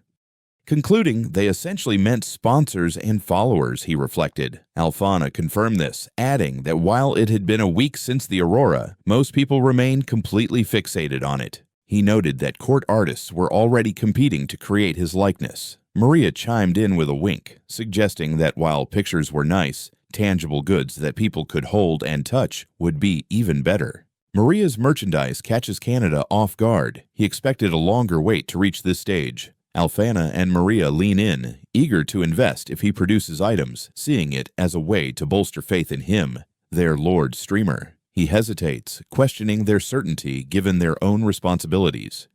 They reassure him, insisting it won't appear in any official documents and won't disrupt their tasks. They're fine as long as he's the only one aware. Moved by their honesty, Kanata reflects on how refreshing they are compared to his usual online interactions. Overwhelmed with emotion, he briefly wishes he could marry them both, but quickly dismisses the thought as unrealistic. A fortunate rejection, he thinks, realizing he granted them permission. Their already strong devotion could have intensified, leading to a dark fate for him. Back in the present, Kanata strolls with the two women, cheerfully pondering what merchandise they should create first. They agree it will be enjoyable, but he suddenly halts, eyes locked on something ahead. Before them stands a colossal statue of the goddess, now defiled with a t-shirt featuring Kanata's face. Alfana explains it appeared this morning, and they couldn't identify the culprit, while Kanata expresses his disbelief. Wondering who would commit such an act, Alfana internally celebrates victory. Maria observes them, a contemplative look on her face. She offers a calm explanation, eyes closed in satisfaction. Since the statue now depicts Lord Streamer, it should be acceptable. It was their collective agreement. A chill runs down his spine as he silently questions the sanity of this church. She explained to Mailer that he has fans everywhere. Alfana added that they were using magic to conceal their identities from onlookers. As Maria's school friends approached, they asked Canada about his companions before he could respond. Alfana's eyes sparkled with an idea. She suggested that if the goddess herself had inscribed the message on the defaced statue, it would be seen as a divine oracle. Canada reacted with alarm. He quickly dismissed the idea, telling her not to joke like that. Alfana backtracked, claiming it was merely a jest. Meanwhile, merchandise production continued, with one angelic figure proudly showcasing a completed shirt, while her tired companion questioned how many more they had to make. To wrap up the conversation, Kanata proposed they call it a day, noting it was still early. However, Alfana informed him that she and Maria had something else to attend to. He inquired about it, guessing it was politically related and acknowledging the challenges they must face. She responded with a knowing, slightly unsettling smile, telling Mailer he would soon understand. As she and Maria waved goodbye cheerfully, Canada was left utterly confused by her cryptic comment. Later, wandering alone through a bustling area of the city he seldom visited, Canada found the change of scenery refreshing. His attention was drawn to a large crowd gathered in front of a specific store, and he wondered what was going on. Suddenly, his heart raced as a girl appeared out of nowhere, casually snacking. She pointed to the shop, asking if he wanted to check out the new store that had just opened. He clutched his chest, startled by her sudden appearance. He scolded her, calling her Mira, and demanding to know how long she planned to lurk around. He reminded her to find her own place. Then he softened, acknowledging her help during the assassination attempt and how well she kept his identity secret. Mira looked up, surprised by his praise. He gently admonished her, stating that being a stalker isn't good. Mira, now sitting in a cardboard box, meekly agreed. Kanata noticed she didn't seem eager to return to her home country, but she insisted she would try to find her own place there. Her resolve shattered instantly, tears welling in her eyes. She looked up from the box, pleading for him to pick her up. The plea struck a chord with Canada, recalling his mother's warning about picking up strays. Despite feeling moved, he tried to steel himself, but Mira was already overwhelmed with emotion at his perceived kindness. As they walked through the city, Mira and Kanata recognized a familiar building ahead. It was the brothel, Vinity, where Kana worked. Nearby, two men stared in shock at what they saw. A voice suddenly called out his name, and he turned to see Kana herself, greeting him warmly. Kanata was taken aback by the unexpected encounter. She explained that even at noon, the place was bustling with customers, mostly adventurers and soldiers finishing their night shifts, a fact that Mira quietly noted. Kana's friendly demeanor shifted as her gaze fell on Mira. A spark of recognition passed between them as Kana identified Mira as the girl she had seen at school 6 days earlier. Mira's tense expression confirmed she remembered Kana too. The atmosphere thickened with unspoken tension, trapping a bewildered Canada between the two women as they continued their silent, intense standoff. Feeling the need to intervene, he nudged Mira forward, formally introducing her to Kana in an attempt to ease the tension. The introduction seemed to clarify things for Kana, whose expression softened with understanding. She remarked that she now understood the situation, leaving Kanada completely baffled about what they were discussing. She led them into a lavishly decorated room, leaving both Kanata and Mira in awe of the opulence. He reflected that this level of luxury was something he could never have experienced in his previous life, and immediately began to wonder about the immense cost. Just then, a cart filled with a feast was wheeled in. Kana casually mentioned she was about to have lunch and invited them to join her, noting their perfect timing. Overjoyed, Kanata and Mira eagerly raised their utensils, barely able to contain their excitement for the meal. After finishing the magnificent meal, the plates lay empty. Kanada expressed his immense gratitude, admitting he could never imagine affording such high-class food on his own. He then asked Kana if she usually dined with others, and she confirmed that she often did with her coworkers. Her tone shifted, becoming more direct as she leaned in closer. She asked if he knew Princess Maria and Saintess Alfana. Kanata confirmed that he did. Kana then revealed that she had recently shared a meal with both of them, much to his surprise, as his followers began to connect with one another. During the meal, Kanata asked Kana and Mira when they first met. Kana explained that after dealing with a troublesome noble, some royal knights were stationed at her establishment. She and Mira bonded, had dinner, and even discussed Kanata. With a confident smile, she revealed that this led to a business relationship with the royalty, all while Kanata sipped his drink, absorbing the information.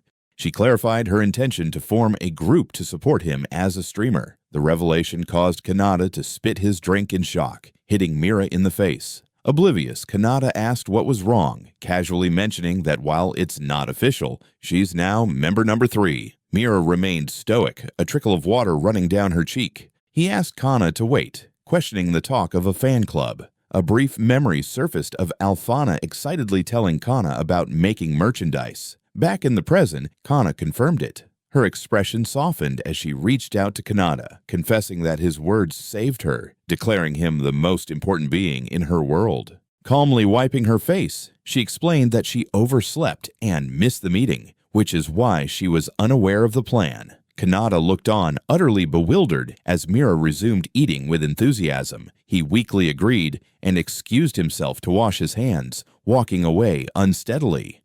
As he walked away, Kana pulled him close with a suggestive look. Leaning in, she whispered, asking if he wanted her to be his first. Kanata recoiled in shock, thinking it was far too soon. Kana then pulled back with a playful wink, revealing she was only joking. Later, the trio left the establishment. They thanked Kana for the meal, and she invited them to return any time. Kanata reflected that their time together, though brief, was enjoyable. Unsure of how to spend the rest of his day off, he noticed Mira had disappeared, guessing she must be searching for a house. Just then, a hooded figure appeared before him and Kana, under the night sky. The figure greeted them and introduced herself as Alfana, the founder of the streamer support group. Nearby, the hooded Alfana discussed matters with Kana, who found her formal tone unusual. Alfana stated that the meeting's purpose was to create an environment for the streamer to thrive. For now, she explained they only needed members who were already in the know. As she spoke, a swirling vortex of dark energy formed behind her, catching her attention. The energy coalesced into a shadowy figure that lunged forward. Alfana reacted instantly, erecting a defensive barrier of dark energy as she demanded to know who was there. Alarmed, she realized her attacker was no ordinary foe to have infiltrated her full power spell.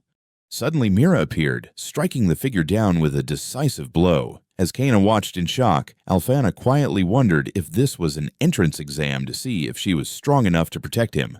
Their moment was interrupted by 2 new arrivals. A small girl with dark hair stepped forward, boldly announcing her desire to join and revealing herself as a former assassin. Beside her, a figure cloaked in a light-toned robe meekly made the same request, claiming to be just a normal demon.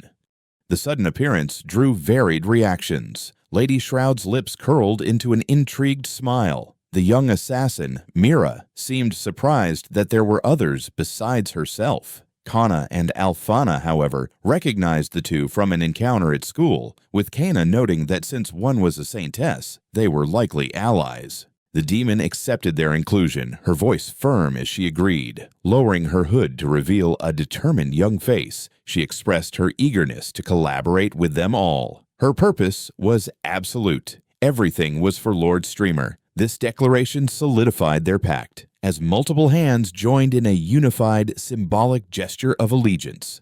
Meanwhile, unseen observers took note, with an angelic figure remarking that things had become even more interesting, musing with Lady Shroudsa's that Streamer was becoming famous. 2 would be a fitting title for this new chapter. Far away, completely oblivious to the fervent following he was gathering, Canada soaked in a hot bath, enjoying a splendid day off.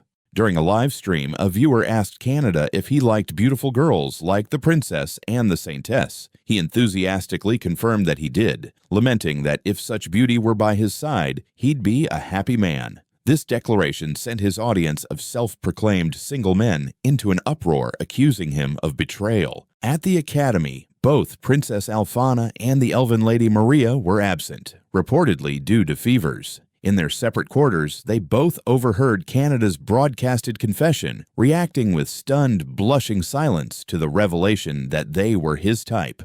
The first match featured a sneering student against a large, bald classmate. The bout ended in an instant. The muscular student shattered his opponent's badge with a single, contemptuous strike, declaring the display pathetic as he crushed the broken emblem in his hand. Once secured, the bald student immediately turned his attention to Kanata, believing he could act with impunity while Alphana was away. He mockingly challenged the peasant to a fight. The crowd murmured, but Kanata calmly accepted. After signaling the start, the challenger wasted no time, unleashing a powerful torrent of fire. The spell screamed toward Kanata, but just as it was about to make contact, it vanished completely, much to the attacker's shock. He had erected a magical wall, a defensive technique he recalled from reading fantasy manga in his past life. Though anxious about testing it, the successful defense confirmed his talent. With a confident look, he announced that it was now his turn. With a simple two-finger gesture, Kanata unleashed a focused blast of power. The attack struck his opponent's chest with pinpoint accuracy, instantly shattering the protective badge into a shower of fragments. The muscular student collapsed, his uniform singed but his body unharmed, a testament to Canada's remarkable control. The teacher observed, frustrated that the established norm of noble superiority persisted despite such displays. From the sidelines, Aguilo watched with a disdainful expression. Canada, however, felt secure, believing he'd be fine as long as he had Maria and Alphana. As the match concluded, Kanata walked off, only to be stopped by Aguila and his entourage, which included the two students who had just fought. Aguila noted Kanata's spare uniform and coldly informed him he was coming with them. Kanata looked on in alarm as the group closed in. Silently, Aguila, enraged, struck his own bald-headed follower for speaking out of turn, reminding the boy that he had already lost to Kanata. Aguila then turned his attention back to Kanata, menacingly asking if he'd like a demonstration of his power. Nearby, Maria and her friend attempted to leave, calling Aguila a coward, unfazed by the tension. Kanata simply thought to himself that since something good had finally happened, he should just head home. As he considers leaving, time suddenly freezes. Aguila and his crew are caught mid-sneer, motionless. Canada, however, remains unaffected, scanning the silent classroom, confusion washing over him as he realizes everyone else is completely still. Wilderman's expression shifts as a white dove flutters past the window, the sole moving object. While he watches it, a calm voice speaks from behind him, commenting on how rude it is for mere mortals to touch her, labeling it a sin. He finds himself facing a towering angelic figure surrounded by celestial beings. She explains that while they may be inferior, her followers are different. Canada stares, recognition flickering in his eyes as he struggles to place her voice. His gaze drops to her shirt, which bizarrely displays his streamer persona. The angel's gentle demeanor shifts as she glances at the frozen students. She declares that before they celebrate their first encounter, she must deal with these fools she cannot forgive. With icy determination, she announces her plan to erase them. With judgment delivered, a sharp pop resonates in the silent room. The angelic figure beams a cheerful, winking smile. Canada, now inexplicably without a shirt, can only stare in shock, his mind reeling from the surreal sight of his own streamer identity emblazoned on her chest.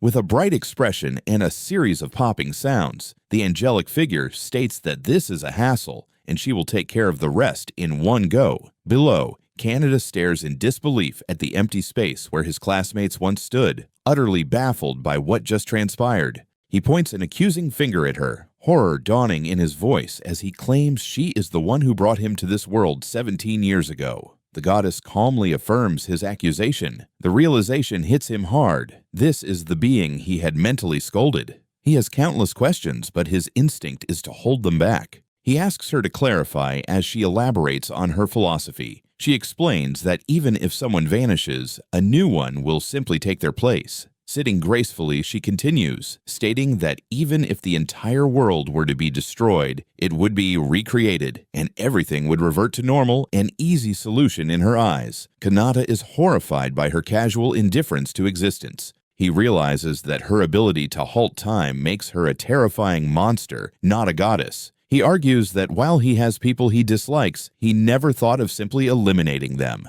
The goddess counters that being liked by everyone is an impossible goal. She insists that her way of handling people is merely her own version of humanity and her lifestyle. She continues, noting that some of his followers are extreme, which didn't help her case, but now she understands why he interacts with the noble students, giving him a knowing wink. She claims to see the true nature of his character, prompting Kanata to nervously inquire about her next move. She pulls him into a gentle hug, reassuring him not to worry. She clarifies that her previous comments were just hypothetical. She merely wanted to gauge his reaction. Kanata is left flustered and wide-eyed by the unexpected physical contact. He pulls back slightly, stammering as he questions why a goddess would wear such contemporary clothing. She proudly states that she crafted them herself and even dressed her statue in the church with them. The biggest revelation follows. She is his oldest fan, a listener who has been tuning into his live streams since the very start. Kanata is left utterly speechless.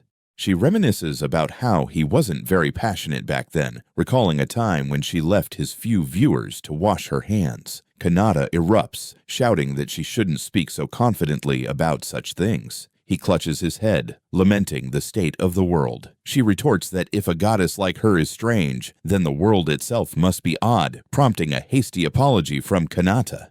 James is genuinely moved, noting that this is the first time someone has commented on her attire in such a way. Kanata, however, is having an internal crisis, realizing that both her clothing and her common sense are completely off. His mind drifts to the mass-produced shirts he saw yesterday, wishing he had a few. The goddess asks what's wrong, offering him her clothes, an offer he firmly declines. She begins to float upwards, explaining that today is an exception and she usually cannot interact with him so directly. Her extended presence in this realm risks disrupting its balance and concepts, a tremendous burden for her. As she starts to fade, she casually mentions that her friends have been discussing him lately, leaving Kanata stunned as he watches her disappear. Her form becomes increasingly translucent. She declares that she is now bound by a new purpose, to gain more fans than he ever could. All he can do is cry out her name as she fades from his reality.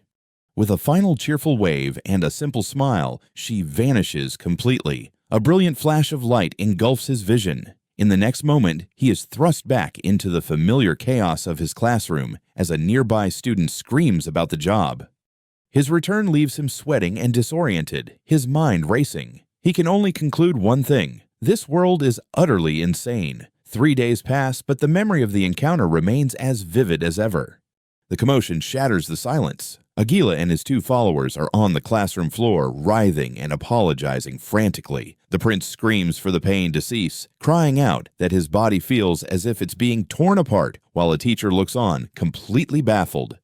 Watching the bizarre spectacle, Kanata wonders about the sudden drastic change in their behavior. They won't even glance at him now. Meanwhile, in her own realm, the goddess observes the scene on a monitor. She muses that things have been exhausting on her end, and that doing this now feels like a duty. The solitude is interrupted by the appearance of a second figure, a dark-clad version of herself with a stern expression. This newcomer asks if she is watching that world again. The angelic goddess, lounging comfortably, confirms that it is indeed her very reason for existence. Our cloth goddess reveals the chilling truth behind the events. She explains that when Kanata worried he had gone too far with the nobles, she simply erased what she disliked and remade them, admitting she was entirely serious. This immense power, she concludes, arises from the simple fact that she does not understand people.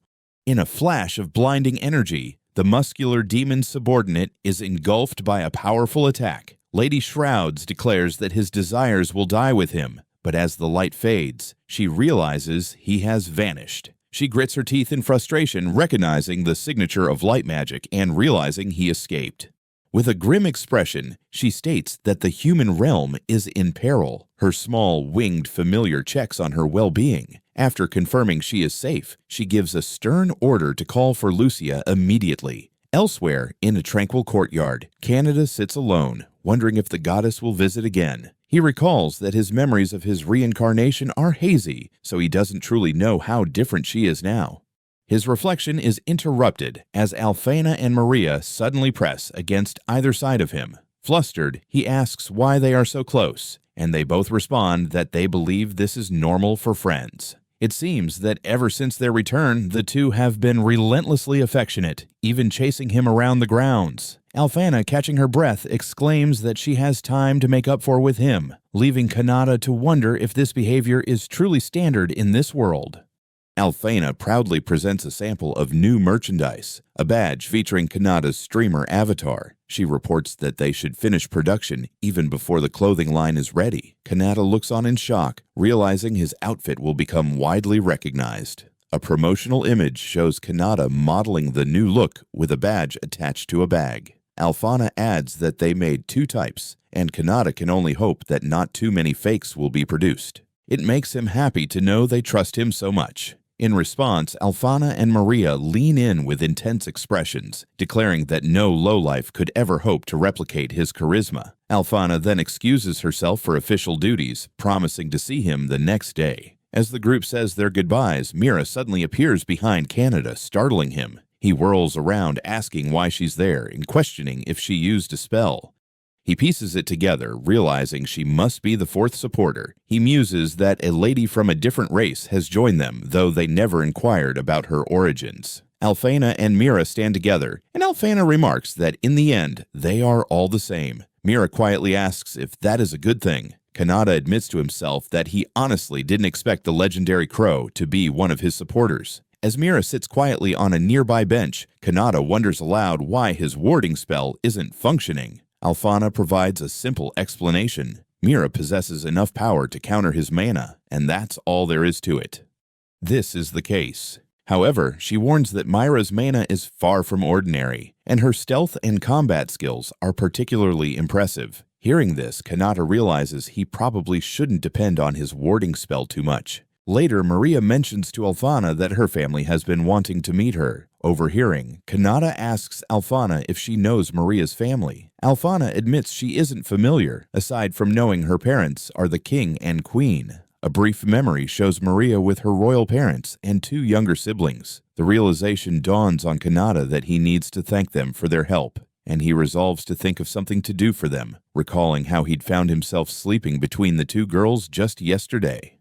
He assures Alphana that he intends to offer her the same support eventually, but she replies that his sentiment alone is more than enough. Meanwhile, at an interspecies meeting in the capital, the demon lord Shrusa addresses the attendees at her desk. She apologizes for the delay and announces her plan to respond to letters sent by the populace. The king immediately objects, stating that while he and the others also admire the streamer, bringing such personal interest into an official meeting is inappropriate.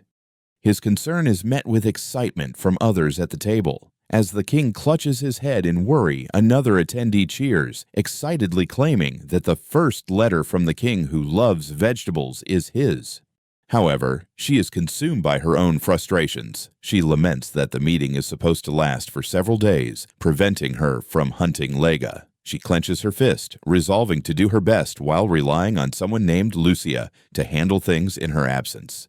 In his room, Kanata is streaming when a message appears from a viewer claiming to have donated money to support him. He stares at the screen in shock, recognizing the name as the scammer from before. Behind him, his supporters realize they may have been too hasty in swearing to handle such matters without his knowledge. The reporters react with immediate concern. Kanata wonders aloud why children are donating. While Alphana warns everyone to ignore suspicious individuals and states she doesn't accept donations during streams, Maria decides to investigate and abruptly ends the broadcast. As Kanata wonders what is happening, a masked figure presses against his window. It is Mira, his bodyguard, announcing her arrival and causing him to recoil in terror. The issue of fraudulent donations has escalated to the highest levels. At the meeting, the king pleads with an exhausted Shrusa, explaining that they are too distracted by the scammer to focus on the agenda. Shrusa considers the widespread chaos such scams could cause. Acknowledging that demons are specialists at tracking people, she proposes a deal to King Ataraxes. She will find the culprit in one day if he lends his assistance. Shroud's face burns with passion at the opportunity. She sees this as a perfect chance to test the demon's desire for friendly relations with humans and vows not to forgive those using her name for fraud. Beside her, a powerfully transformed demon roars his intent to capture Lega and restore peace to the human realm, signaling a new, unexpected cooperation between the two races. Under the light of a full moon, a man named Max, an ordinary citizen, cackles with glee as he pours a bag of coins onto a table. He can't believe how much money he's received for doing so little. All he did was pretend to know the famous streamer, and the donations flowed in without question. He revels in the joy of his successful scam. His cracked communication device reflects his earlier excitement, now replaced by a troubled expression. He rationalizes that all the time he spent stealing and shoplifting can be undone now that he has a way to earn money. He tells himself it isn't even a scam. If he donates a single coin from the bag back to the streamer, it technically counts as using the money for support. A sharp knock echoes through his dilapidated room. Startled, Max wonders if the stream is already over. A cloaked figure stands in his doorway, asking if he is Max. He stares, wide-eyed and shocked by the unexpected visitor. The figure throws back her hood, revealing a stunningly beautiful woman with long dark hair and pointed ears. Max is completely taken aback, unable to comprehend how such beauty could exist in this country. As he stumbles backward in disbelief, she offers a playful, knowing smile. As she poses at a distance, her voice is a seductive whisper. She teases him, asking if he fell for her smile earlier and followed her. Flustered and blushing, Max finds himself cornered as she leans in, her face inches from his, asking if he's excited and what he plans to do with her.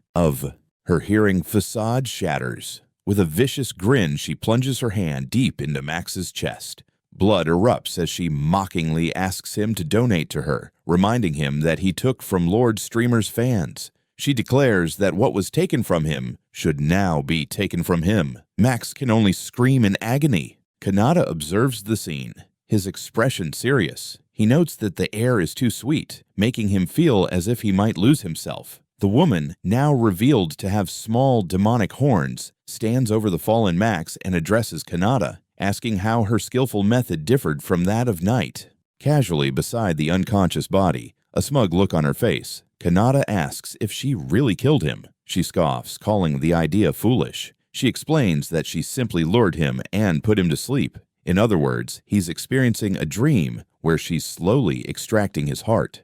Her demonic nature is revealed as large bat-like wings unfurl behind her. Kanata understands, remarking that this must be how succubi fight. He admits he thought a demon would be more violent, musing that Lord Streamer would have wished for a peaceful resolution. The succubus cheerfully agrees.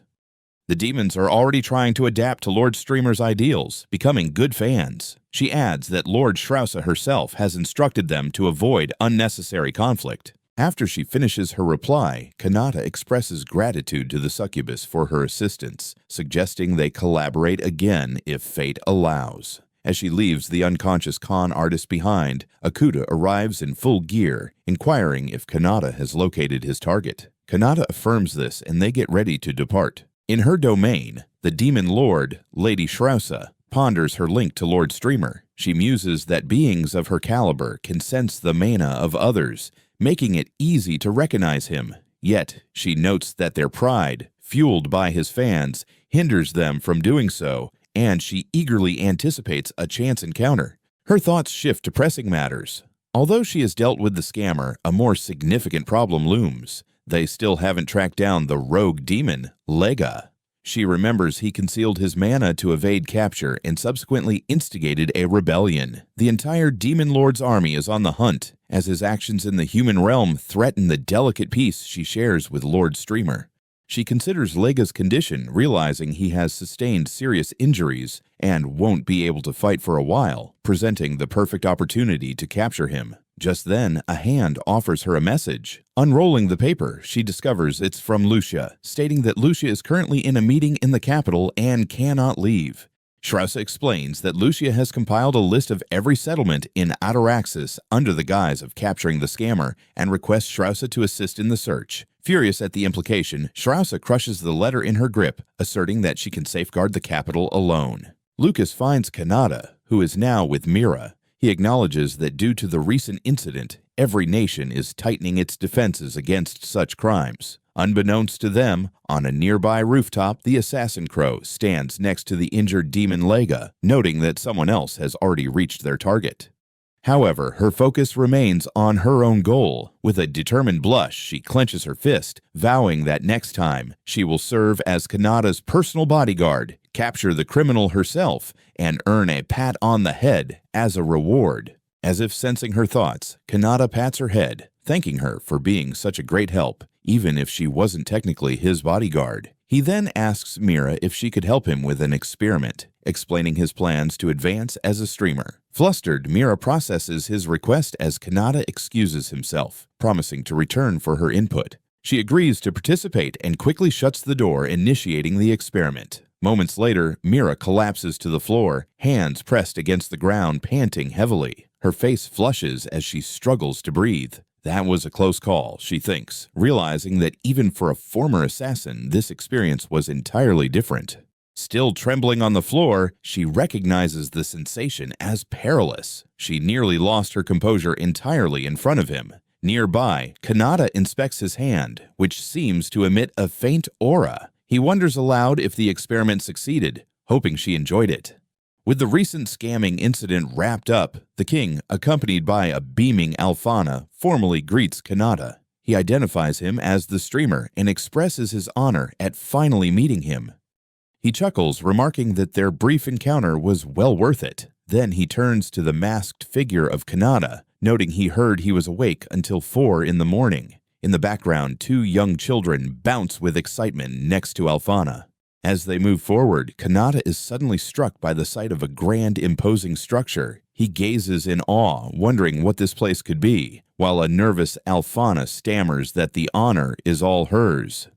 From her vantage point, Alfana peers into a vast hall where the king and queen await their arrival. He explains his intentions to Kanata, stating that as the Sintess, he couldn't let the incident go unaddressed. He decided the best way to thank Maria was to meet her younger siblings. Internally, Kanata panics, realizing he never anticipated meeting the king face to face. Seated between Kana and Alfana, he silently questions why they always position themselves so closely. Kana leans in to whisper that Alfana is correct, and he doesn't need to be so formal, at least not in this context. Suddenly, the 2 royal children rush forward, eager to speak with him. The king attempts to apologize for their enthusiasm, but they shout that it's unfair. Alfana watches the chaotic scene with a fond smile, murmuring her affection for her father. When asked if they are Maria's siblings, they eagerly confirm. The boy proudly introduces himself as ours, while the girl, after biting her tongue in excitement, shyly states her name is Fine. Kanata looks at them, complimenting their names. He reaches out, gently patting both ours and Fine on the head, much to their surprise and delight. Laughing, Alfana assures Kanata that the gesture is perfectly fine. The children then request him to perform the introduction from his streams. Complying, Kanata clears his throat and prepares to begin as the 2 children watch with eager anticipation. He launches into his signature opening for his 2 biggest fans. The impact on the royal children, ours and Fine, is immediate and profound. They stare in wide-eyed wonder, utterly captivated by the streamer's charisma. The dazzling light of his persona envelops the entire throne room. The king and queen physically recoil from the overwhelming display. Maria, however, remains composed, observing the chaos with grim satisfaction. She notes internally that while the castle residents' mental fortitude is currently strong enough to withstand him, it will take time before they can form a proper support group. Deciding the demonstration is over, she tells Kanata it's time to head to her room. Following her lead, they move to a more private chamber. Kanata removes his warm jacket, exhaling in relief. He tells the still awestruck children that he was merely returning the favor for their support. Meanwhile, outside the castle walls, a different kind of excitement brews. A massive crowd, including adventurers Akutai and Zeus, gathers in the city streets for the release of limited edition goods, exclusive to only 3 countries. The turnout is so overwhelming that a standard release is postponed. Instead, an advanced sales lottery is announced, with postcards from the Kingdom of Ragus, the Principality of Bondi, and the Demon World as prizes, attracting far too many customers. The sheer number of applications creates a logistical nightmare. Kana and Lady Shrosa find themselves buried under a mountain of postcards, with Shrosa lamenting that they hadn't enlisted enough help from the church, the royal knights, and the demons to ensure a fair lottery. Inside the castle, the conversation shifts to potential repercussions. Maria explains to Kanata and Fian that if the recent scamming incident hadn't been resolved so swiftly, the entire merchandise sale would have been delayed, causing immense trouble. Kanata swallows nervously, realizing they would have been in deep debt. She elaborates, expressing her fear that with so many troublesome fans, canceling the sale would have ignited a riot. An image of that exact scenario flashes through her mind, a furious mob demanding their merchandise while she, Kana, and Lady Shrosa struggle to hold them back. From a nearby window, Kanata watches the real event unfold, hoping the documents he provided will prove useful. To prevent such chaos, strict measures are implemented at the sales venue. A woman from the church, a cross on her forehead, takes charge with a megaphone. She instructs the crowd to line up properly to avoid injury, warning that any troublemakers will be forcibly removed. Beside her, Akuta echoes the command. A notice reveals that sales in the demon world are on hold until Lega is captured, prompting a furious hunt for the demon.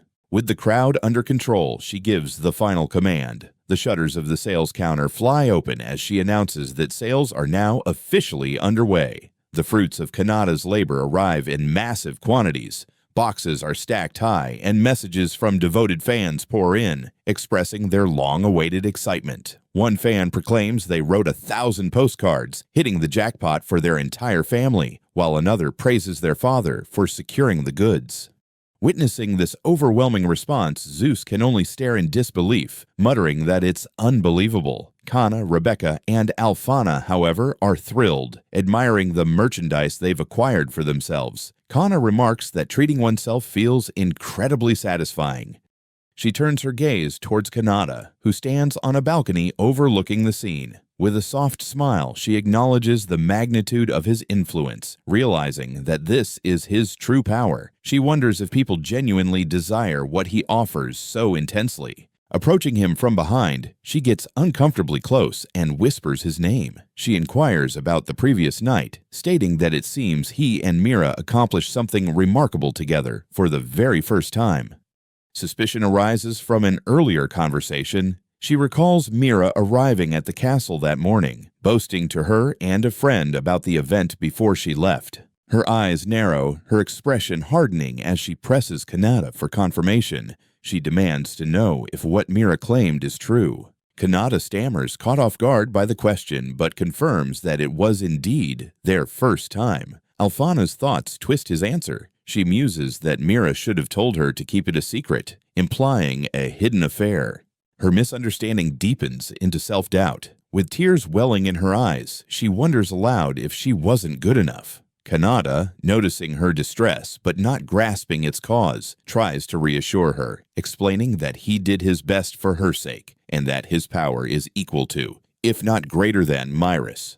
His words fail to soothe her. Jealousy erupts within her. Her face contorts into a menacing grin as she grabs him. She demands he clarify what Mira meant when she boasted about the sweet whispers he gave her in his bedroom. Kanata can only look on in terror, realizing he is in mortal danger. Inside a lavish room, Kanata faces Alfana and Maria. They demand to know if what Mira said about them doing something together the previous night is true. He confirms their suspicion, clarifying they were essentially allies. His explanation does little to calm them. Alfana and Maria erupt, demanding to know why he and Mira are so bothered by their reaction. Their true grievance becomes clear as they shout in unison. It's because they weren't included. Faced with their outburst, Kanata can only offer a weak apology. In a desperate attempt to placate them, he suggests he will do the same with them so they can forgive him. The proposal hangs in the air, leaving both girls speechless at the sudden proposition. Alfana is the first to recover, admitting she doesn't like not being first, but agrees to the arrangement. Maria quickly concurs, adding that compatibility is important, and it's not as if Mira is the most suitable partner anyway. Seeing their acceptance, a flustered Kanata tells them to come to his room later that night, promising to prepare. As they leave, he thanks them. As they part, Kanata waves with a confident smile, privately thinking his sales pitch is going well. Then he remembers a crucial detail. All of his tools are back at the dorm. Preparing for the evening's encounter, Maria and Alfana soak in a hot bath. Maria suggests they should get out, but Alfana insists they must be as clean as possible to be in their best form. A dark thought crosses Alfana's mind. If Kanata is using tools, she wonders if they could even stand a chance against an assassin like Mira. Shaking off the dark thought, she grabs Maria's hands to bolster her courage. Alfana declares there is nothing to fear and that they should march forth together. Maria, her own resolve hardening, agrees that they must take the initiative. Their determination solidified, the two stand together, now fully dressed. Though their hands tremble with nervousness, they share a look of mutual understanding and agreement before making their way to his room. Upon their arrival, Kanata greets them with unexpected enthusiasm. He strikes a dynamic pose, announcing that it's time to begin the ASMR experiments and that he's going to gather a lot of data thanks to them. Stunned, the two girls can only stare in confusion. Mira, who is already present, voices their shared bewilderment, asking what is happening. Kanata explains that as a streamer, he wanted to test out some new content. The angelic figure observing from above clarifies for herself that according to his past life, ASMR means autonomous sensory meridian response, noting that he has once again thought of something intriguing. He plans to use magic to distort his microphone's output, creating a voice that sends tingling sensations directly into the listeners' minds. This prompts him to clarify his reasoning. He recalls that a while ago, both Maria and Alfana had complimented his voice, which sparked the idea for this experiment. Now composed, Mira accepts the situation, agreeing to participate as his bodyguard. As the experiment begins, Kanata mutters that the initial result isn't quite what he wanted, but he apologizes to the girls for the delay, admitting he's been eager for this too. Deciding the first tests are insufficient, he resolves to modify the signal even further, unleashing a powerful wave of energy that causes Mira to cry out in astonishment.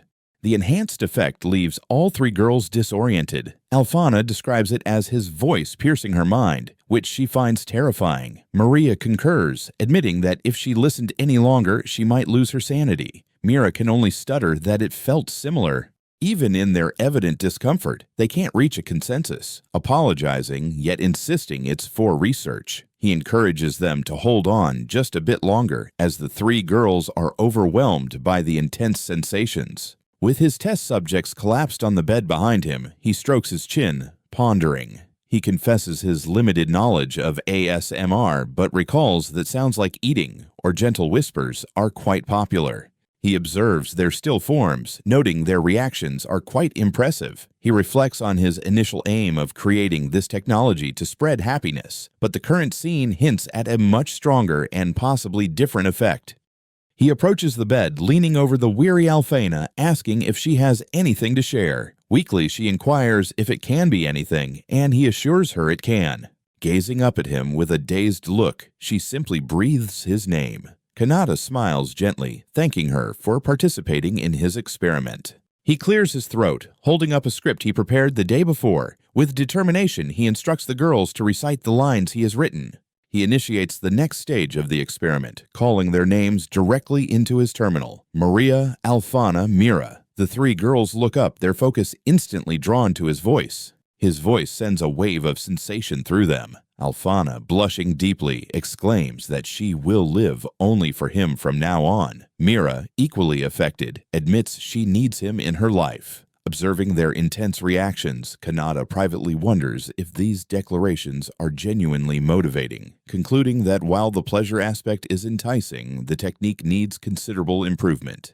Still reeling from the experience, Alfana and Maria cling to each other. They enthusiastically suggest making this a long-term project, pointing out that he will definitely need much more data. From the background, Kanata agrees with their assessment, thanking them for their cooperation. After the experiment wraps up, he walks away with Alfana and Maria, realizing that effective ASMR streams remain a distant goal. Once they are at a safe distance, Maria checks to ensure they are alone. Alfana, utterly exhausted, confirms it and admits she has reached her limit, unable to even summon the energy for a simple barrier. Her strength gives out, and both she and Maria collapse to the ground, trembling from the lingering sensations. Maria reflects on the experience, a power both terrifying and magnificent. She wonders if it's safe to unleash upon the world, concluding it might be best to keep it to themselves for a while longer. Meanwhile, in his hometown, Kanata converses with a local woman. She inquires about his well-being, and he admits that while his merchandise didn't sell as well as he hoped, he managed to send some money home to his parents without raising any suspicions. This piece is destined for destruction. In just a few days, a formidable demon will assault his hometown. The scene flashes forward to chaos. Villagers flee in terror from a monstrous, spiky appendage as Kanata and his party fight desperately against the unseen menace. In a sun-drenched field, a tall, muscular woman named Mesa wipes sweat from her brow, leaning on her tool after a long day's labor. Her gaze falls on a traveler she recognizes. Nearby, the traveler, a young man named Lega, greets her warmly, chuckling that he's terrible with names before reintroducing himself. Sitting with his arm in a sling, he asks Mesa about her injuries, expressing his belief that they should all be healed by nightfall. He reminisces about their recent past, recalling with an embarrassed laugh how they nearly perished on a mountain near the village just days ago. His expression softens with sincerity as he confesses that he had been desperately trying to escape from bandits, but since meeting the villagers, he has felt genuinely happy.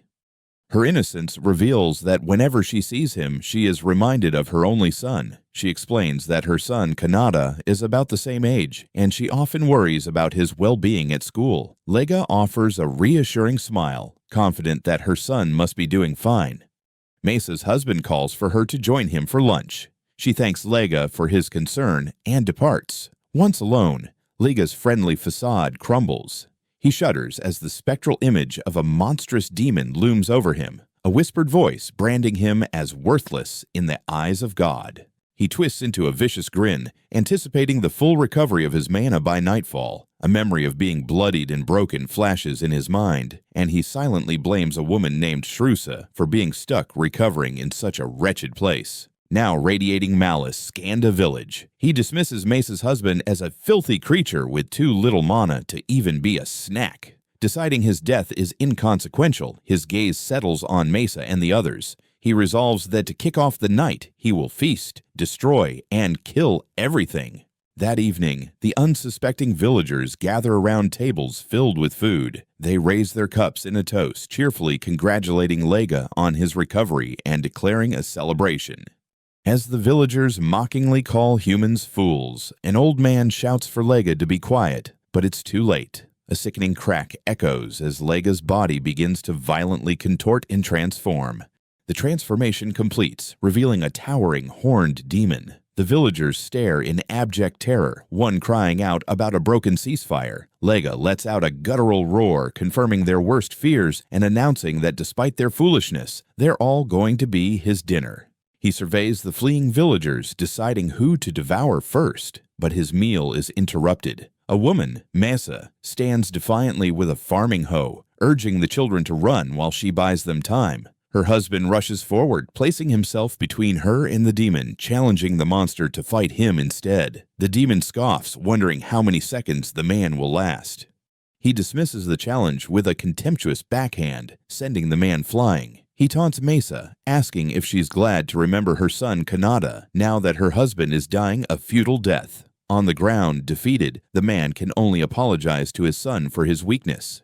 The attack is interrupted as a foot clad in a high-heeled boot slams into his jaw. A dark-haired woman with horns lands gracefully, expressing her relief at arriving just in time, remarking that her information was spot on. He stumbles back, eyes wide with disbelief. He recognizes the newcomer, identifying her with shock as a succubus. He demands to know how she appeared without him sensing her, only to see she is carrying the unconscious body of a young man, Kanata. A voice explains that she simply copied his mannequin's sealing skill. Lega's shock turns to rage as he screams her name, Shrusa. The two demons face each other across the clearing. Lega sneers, calling her the insignificant demon Shrusa. She calmly confirms her identity. She's about to make an assumption. She turns fully towards him, her demonic power flaring as her long hair whips around her. Her voice is low and menacing as she speaks his name. Her face contorts into a mask of pure fury. With one eye wide and the other narrowed in a snarl, she roars the accusation. He tried to kill Kanata's parents. The declaration hangs in the air. Shrusa, panting with rage, declares his actions unforgivable and vows to kill him. Mesa watches the two demons, bewildered by the turn of events. The Demon King has begun her rampage.